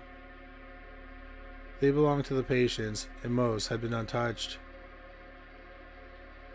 Researchers studied the suitcases and documented personal stories of patients who were otherwise forgotten. These stories were compiled in the Willard Suitcase Project. The exhibit is permanently on display at the Museum of Disability History in Buffalo, New York. Lots of people at Willard didn't fit into societal norms.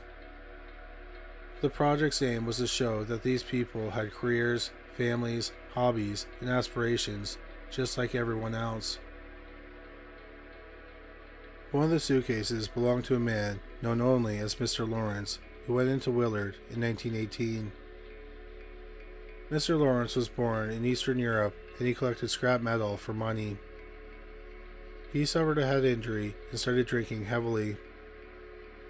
He moved to New York, and he worked as a cleaner at a hospital. He was sent to Willard for being loud, boisterous, and claiming to hear the voice of God. In 1937, he became a gravedigger at Willard, and he slept in his shack in the cemetery. In 1945, Mr. Lawrence wrote to the superintendent of the hospital and said that in 8 years he had dug 600 graves by hand. He asked to be released from the hospital, but his request was never granted. He lived out the rest of his life in the hospital. Mr. Lawrence died in 1968 at the age of 90. He was buried in an anonymous grave in the cemetery amongst many of the graves he dug himself. Today, the land is owned by the Willard Drug Treatment Campus, and some of the buildings are still abandoned. Many of the abandoned buildings have peeling paint, crumbling floors, and old furniture. Willard Drug Treatment Campus contacted the TV show Paranormal State. Staff have seen apparitions of a woman who screams at them. The show brought in a psychic who sensed overwhelming rage and sadness in the building.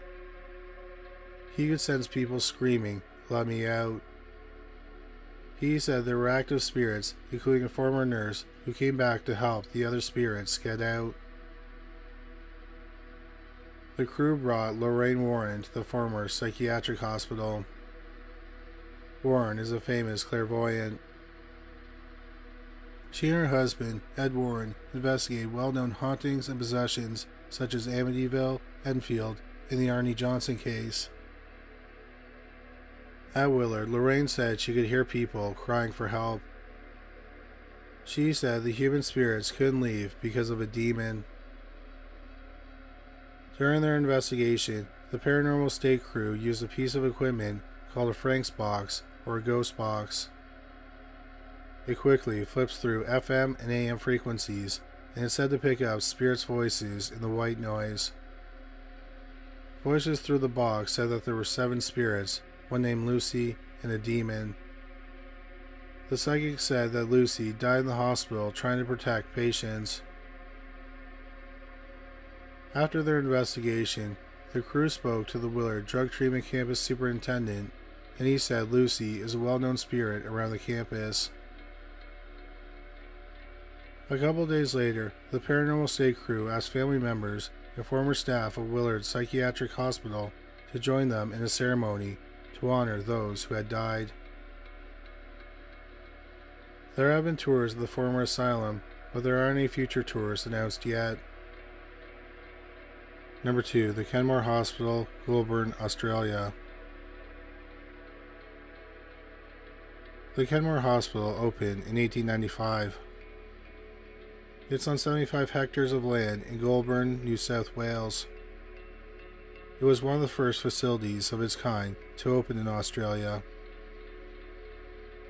When the hospital opened, it took in 152 patients. Over 100 years later, in 1987, they had multiple buildings and had many more patients. There were 8 special rooms for noisy and violent patients. These rooms were nicknamed wet rooms because patients were watered down several times throughout the day with a hose. There were many tragic deaths at the hospital during its years in operation. In 1902, Henry George Bailey was a patient at the hospital. He was admitted for his violent and homicidal tendencies. He was tied to his bed with restraints, and hospital staff checked on him every 30 minutes. One day at 5 p.m., an attendant checked on him, and he was sleeping. At 5:25 p.m., the attendant returned, and Henry was hanging from a window shutter. He had ripped apart his restraints and made a noose. In 1908, a patient killed another patient with a rock. In 1917, a patient named James Claxton died by suicide by hanging himself from a tree. 2 years later, the influenza pandemic killed 21 patients. Also in 1919, a man named Alston Paul Broom was visiting his wife, Ethel Ann Broom, who was a patient at Kenmore. During his visit, Alston fed Ethel a cookie. She died within an hour of eating the cookie. It was discovered that he had laced the cookie with strychnine, an odorless poison. A woman named Ruby Ethel Craig testified at Alston's trial. She said she had been socializing with Alston because he said he was single. She eventually found out that Alston was married and his wife was a patient at Kenmore Hospital. Alston told Ruby that he'd get a divorce and marry her, but he ended up killing his wife instead of getting a divorce. In 1920, Alston Paul Broom was found guilty and he was sentenced to death. In 1922, rumors spread that the hospital staff was using electroshock therapy on gay patients. They also apparently used electroshock therapy on residents who were caught masturbating. That same year, 24-year-old Richard Sindel was a patient at the hospital. He went to the hospital with symptoms of post-traumatic stress disorder after the First World War.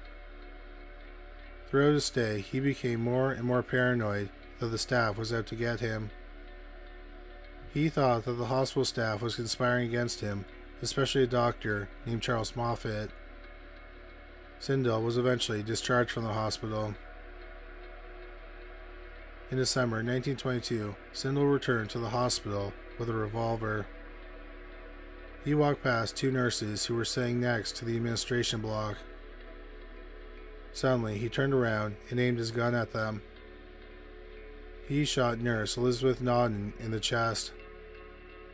She died right there on the ground. Sindel fired again, and the bullet knocked off the cap of the other nurse. By this time, the hospital's manager was making his way towards Sindel. Sindel shot at the manager, but missed.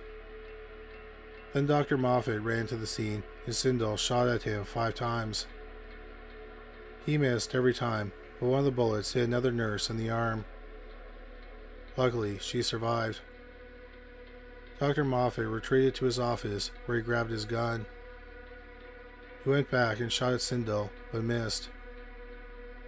They chased each other and ended up in the garden, where they hid behind trees and shot at each other. Finally, Dr. Moffat shot Sindel in the forearm. Sindel dropped his gun and surrendered. Sindel claimed that he had been hypnotized. He said he was told to go back to Kenmore and shoot someone. In court, Sindel's colleague in the army testified that Sindel told him that he was going to the hospital with a gun to shoot Dr. Moffat. Sindel had said that Dr. Moffat detained him while he was a patient at the hospital. But Sindel shot the nurses because he wanted to kill someone from the institution. It is unclear what the outcome of the trial was. The hospital eventually named a wing after Nurse Naughton. In 1939, a 32-year-old patient named Monica Scott bashed her head against a window and shattered it. She then used a piece of glass to slit her own throat. The staff was traumatized by her gruesome death. During the Second World War, the hospital housed people from the military who needed psychiatric care. In the 1960s, Kenmore had more than 1,000 patients. A patient described the hospital as a living death because they were neglected and treated poorly. A staff member complained about the excessive use of restraints on patients, including straitjackets. The hospital eventually shut down in 2003 and 77 buildings were left abandoned. Inside, there's a doctor's office with medical equipment, an isolation chamber, a chapel, morgue, sleeping quarters, and a museum. There are still fingernail scratches on some of the doors. The most prominent scratches are on the doors of the wet rooms. Today, the Kenmore Hospital is considered one of the most haunted places in Australia. In addition to all the deaths inside the hospital, there's a cemetery on the hospital grounds. Photographers who visit the buildings say they feel like someone is standing behind them. A paranormal investigator who goes under the name Bobby C. caught on video an apparition that walks out of a room and turns its head towards the camera. Then the apparition walks in the opposite direction of the camera. Then an orb appears to fly back into the room where the apparition walked out of. Paranormal investigators have caught clear electronic voice phenomenon, or EVPs. One investigator asked if there was anyone in the room. The investigator heard someone whisper, "Tim," in their ear. In another recording, an investigator says, "Go to the lights. You can speak to that device. It will hear you." Then a woman's voice can be heard saying, "What light?" In the same EVP session, they caught a man saying, "I hate you so much." Another time, an investigator said, "It's nice and warm in here." Then the audio recorder caught a man's voice clearly saying, "Yes, all the ghosts are walking towards you." Investigators have heard children laughing, and they often hear loud banging, rummaging, and voices. It's common in ghost hunting to ask spirits to knock once for yes and twice for no. The investigators will ask a question and wait to hear any knocks. One investigator asked if the spirits wanted to communicate through knocking. He heard 5 knocks. Then the investigator said that's too many knocks, and they knocked twice himself. He heard 2 clear knocks back. Today, vandals and urban explorers visit the abandoned buildings. In October 2021, a fire destroyed one of the Kenmore buildings. There has also been a fire in the former chapel. The cedar doors and stained glass windows were smashed in the chapel, and the roof is cracked, so water gets in when it rains. The company that owns the Kenmore buildings has said it has plans to revive them, but that hasn't happened yet. The local community is upset that the historic buildings are degrading. The fire in October 2001 galvanized the city council to see if something could be done about the vandalism. The city council also said it would investigate how the owner is responding to the government's order for them to meet minimum repair and maintenance standards. Number 1. Poveglia Hospital, Italy. The Venetian Lagoon is made up of 166 islands, and it's in northern Italy. Poveglia is one of those islands not far from Venice. Today, Poveglia has a few nicknames like World's Most Haunted Island, Island of Ghosts, and Black Plague Island. The island is completely abandoned and it's illegal to visit it. In 1922, a psychiatric hospital opened on Poveglia. But before that, the island had a long history of death. The first wave of the plague hit Venice in the mid-1300s. For centuries, every few generations, the plague would emerge in Europe. The plague is caused by bacteria spread mostly by fleas. People who were infected with the bubonic plague would get swollen lymph nodes. Sometimes they swell as big as apples.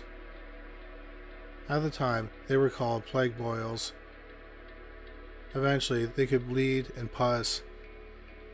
People would get black spots on their skin.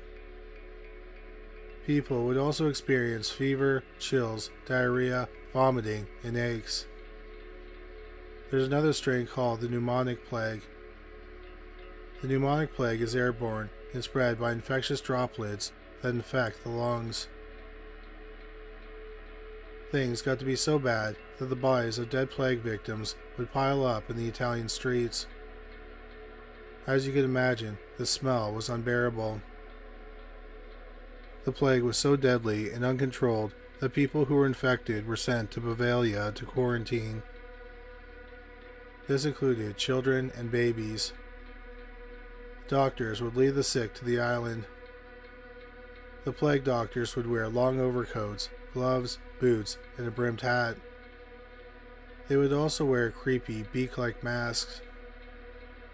The masks were usually stuffed with herbs in an attempt to filter the air. It was a death sentence to be sent to Poveglia. Authorities also had to do something with the dead bodies, so they were shipped to the island with the sick people. On the island, people who were very ill or already dead were burned. Their ashes were thrown into mass graves. More than 160,000 people died on Poveglia during the plague. Most of the ground on the island is said to be covered in human ash and bone. As we mentioned earlier, centuries later, in 1822, a psychiatric hospital opened on the island. Patients said that they saw shadows and ghosts of plague victims. They also heard wailing and whispers. The head doctor of the hospital tried to understand the cause of the patient's psychiatric challenges. Unfortunately, he did so by experimenting with gruesome methods that either tortured or killed the patients. For example, he performed lobotomies using a hand drill or a hammer and chisel. He didn't use proper sanitation, and he didn't use anesthesia. After years of these experiments, the doctor started seeing spirits himself. It's believed that the ghost led him to the bell tower where he fell from, but he survived the fall. A nurse saw him on the ground and noticed a fox around him. Then, the doctor choked and died. It is now believed that the doctor's ghost haunts the island. At some point, the bell tower was changed into a lighthouse. Even still, locals hear bell chimes from the abandoned island. It's rumored that it's the doctor's ghost ringing it. The hospital closed down in 1968. Today, it's illegal to visit the island without a government permit. Those who do end up visiting the island have reported strange happenings. One of the entrances to the abandoned hospital requires you to crawl through a cremator. People report seeing shadows on the walls and then follows them as they explore. Some people even get scratched and pushed. People see the spirit of little Maria, who likely died during the plague hundreds of years ago. She is seen walking around the island crying. There's also a spirit named Pietro who has 2 amputated legs. When he was alive, he used to race his wheelchair through the psychiatric hospital. Now people hear his ghost wheelchair throughout the hallways in an abandoned hospital. Federico is a spirit who laughs.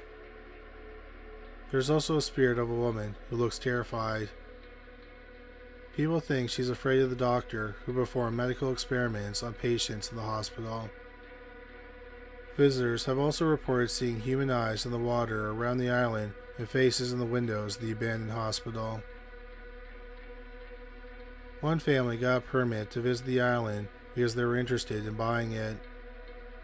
But they left in the middle of the night because their daughter's face was ripped open by something. She needed 14 stitches. Recently, construction crews tried to restore the former hospital, but they abruptly stopped without explanation. Locals think that the island's dark spirits drove them away. The crew of the TV series Ghost Adventures visited the island in 2009. The lead investigator, Zach Bagans, was supposedly partially possessed by a demonic spirit. He lashed out in anger at the other investigators. When he left the abandoned hospital, he said it felt like a black veil had been taken off him. The ghost investigation crew said that they smelled burning when they visited the field where the bodies were burned. In 2016, 5 men from Colorado took a water taxi to Poveglia Island to spend the night illegally. During the night, a sailor heard them screaming and he got help. Firefighters found the men on the island in a state of shock and panic. The men said they saw and heard ghosts. While Poveglia Island is illegal to visit without a permit, a nearby island with an old psychiatric hospital is open to visitors. San Servolo is also in the Venetian Lagoon, and it served as an institute for 250 years, starting in 1725. Now it's a museum dedicated to the history of the psychiatric hospital. Number 3. Mr. Burns. Harry Truman, by many accounts, was an honest man. A former clothing shop owner who had been thrust into the spotlight as vice president under Roosevelt, then thrust into the presidency by Franklin D. Roosevelt's sudden death in 1945. Truman was a man known for a straight-shooting and no-guff administration. So when he started reporting seeing ghosts around the White House, people couldn't help but take him seriously. Truman's paranormal experiences began in 1946, about a year after taking office. While his wife, First Lady Bess Truman, was out of town, Truman was awakened by a knock at his door in the middle of the night. A late-night knock for a president isn't out of the ordinary. So Truman donned his robe and slippers and went to answer it. When he opened the door, he was surprised to see no one was there. After looking down the halls to see not a soul, he closed the door and locked it and went back inside the White House residence. As he was going back to bed, he heard footsteps coming from his daughter's room. Truman was confused because his daughter, Margaret, had been with Bess on her trip. After checking the room and finding not a living soul in sight, Truman sent for the Secret Service to check out the place. He asked if anyone had been near his quarters that evening, but the Secret Service said that no one had been in the residence all night. And the agent knew this because he had been keeping watch at the only stairwell for hours. Baffled, Truman sat down and wrote a letter to his wife about his experience. He joked that Bess better come and protect me before some of these ghosts carry me off. Upon taking office, presidents were generally briefed about the state of the nation from their top advisors. But Truman obviously wasn't briefed on the haunted history of the White House. Because if he had been, he would have been told he was not the only one to experience such things. Truman's predecessor, FDR, had also seen a ghost in the White House. According to the mansion's longtime seamstress, Lillian Parks, Roosevelt once heard a disembodied voice call out from the yellow Oval Room, "I'm Mr. Burns." When Roosevelt told a guard about his experience, the guard reported that he had also heard the voice of Mr. Burns. One time, the agent said, thinking it was then Secretary of State James Burns, he went to investigate, only to find no one around, and certainly not the Secretary of State, who had not signed in at the security desk that day. But instead of picturing Mr. Burns from The Simpsons sulking around the White House, picture instead David Burns, a blustery, bigoted, disagreeable, stubborn, sour man in an 18th century's farmer's frock coat.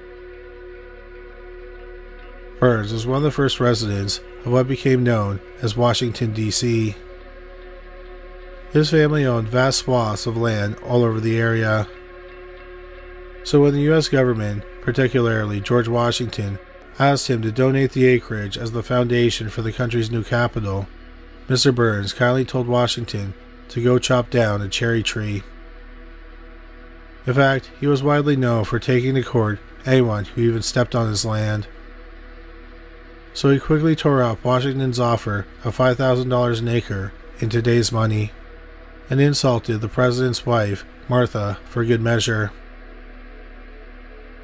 Incensed, Washington set about trying to squeeze Burns out of the area.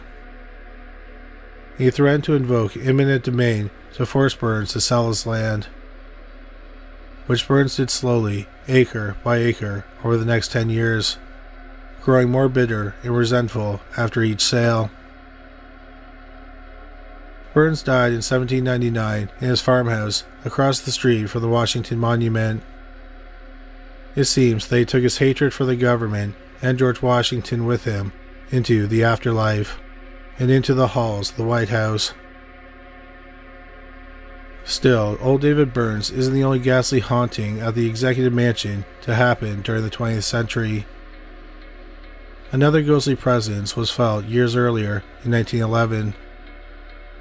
But this poltergeist didn't belong to a man. It belonged to a little boy who was causing big problems. Number 2. The Thing. President William Howard Taft was a big man. He was big on foreign policy, big on antitrust legislation, and he was even big on baths. Which is why the rumor began to circulate that he once got his bulky frame stuck in the White House tub. Perhaps that's one reason President Taft was not big on gossip. And in 1911, 2 years into his administration, the gossip was flying that his White House was haunted. During that year, Taft's trusted military aide, Archie Budd, wrote a letter to his sister-in-law Clara to tell her what he discovered since Taft took office.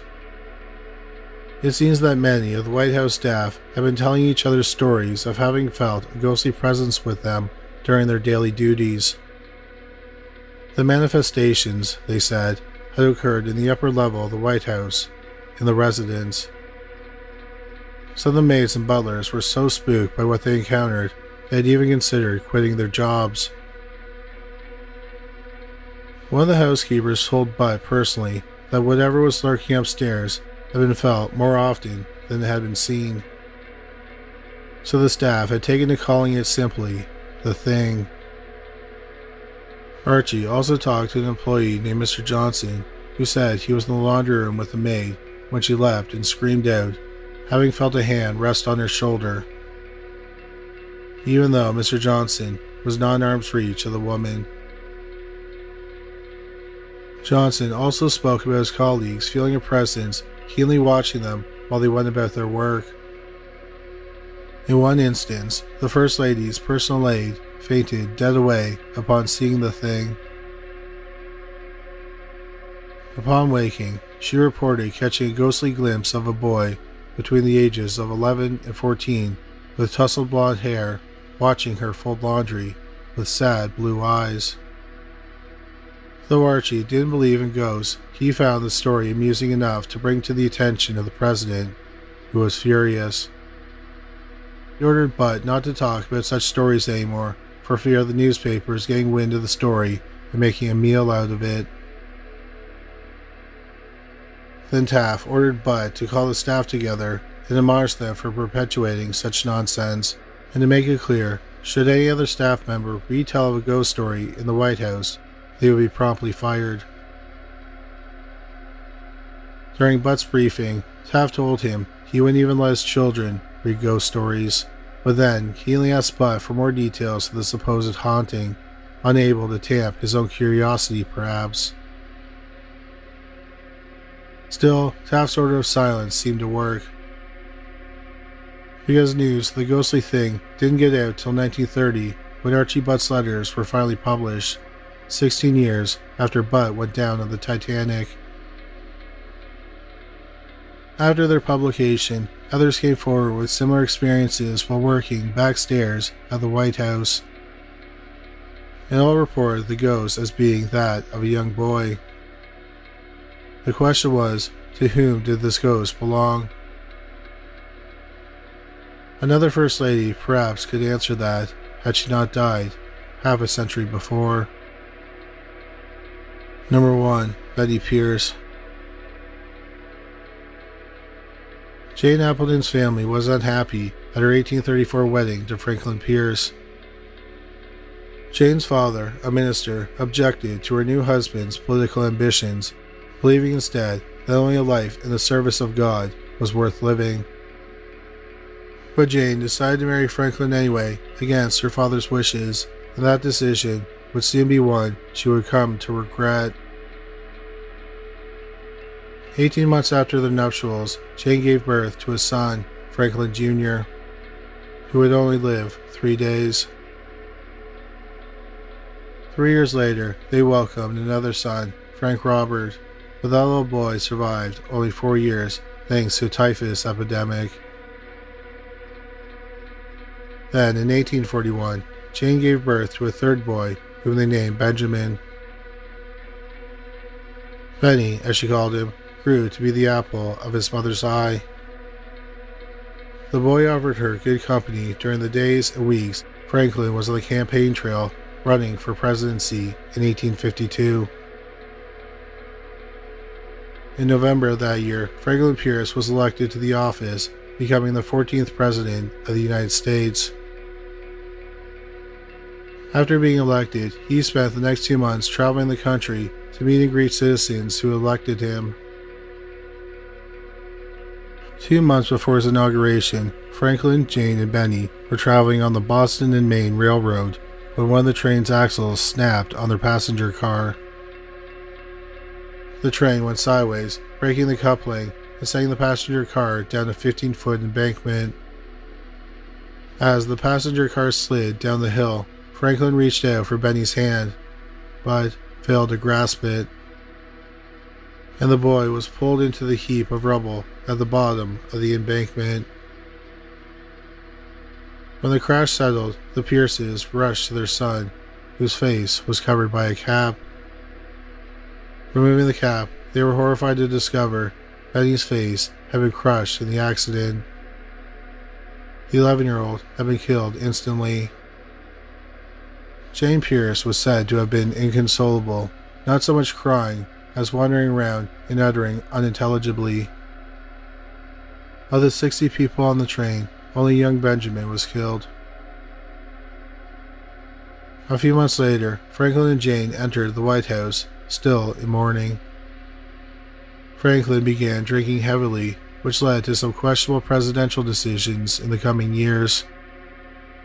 But Jane was practically catatonic over the death of her son. She took to wearing all black all the time and locked herself in her quarters, unwilling to come out, even for a meal. She became known to the staff as the Shadow of the White House. Occasionally, Franklin would attempt to talk to her, but would only hear the soft strains of sad piano music coming through the door. She blamed her husband for this, and she blamed herself for marrying him. She believed her misery and the death of her 3 sons was God's punishment for going against her father's wishes. So she blamed God too. And then she turned her back on religion. Without her husband's knowledge, Mrs. Pierce soon wrote a letter to Hydesville, New York. It was there the 3 women, Leah, Kate, and Maggie, had invented their own kind of new religion, called spiritualism. These Fox sisters, as they were known, were becoming famous for holding meetings at their farmhouse, in which they would attempt to contact spirits of the dead. They practically invented the seance as we know it today. The First Lady secretly invited the Fox sisters to the White House, where they conducted a seance in an effort to commune with little Benny in the afterlife. There are few, if any, records of what occurred during the seance. All that is known is that afterward, Jane Pierce sent a letter to her sister in which she described seeing Benjamin in her dreams. Later, White House staff reported that when they passed by Mrs. Pierce's bedroom, the piano music was less of a dirge and more of an upbeat melody, to go along with the sounds of laughter and giggling coming from inside the room, where they said it sounded like she was playing with a child. In 2020, former First Daughter Jenna Bush reported her own ghostly encounter, telling interviewers that once she and her sister, Barbara, were awoken in the dead of the night by the sounds of piano music coming from the fireplace. We jumped into each other's beds, she said. We were terrified. It's hard to blame them.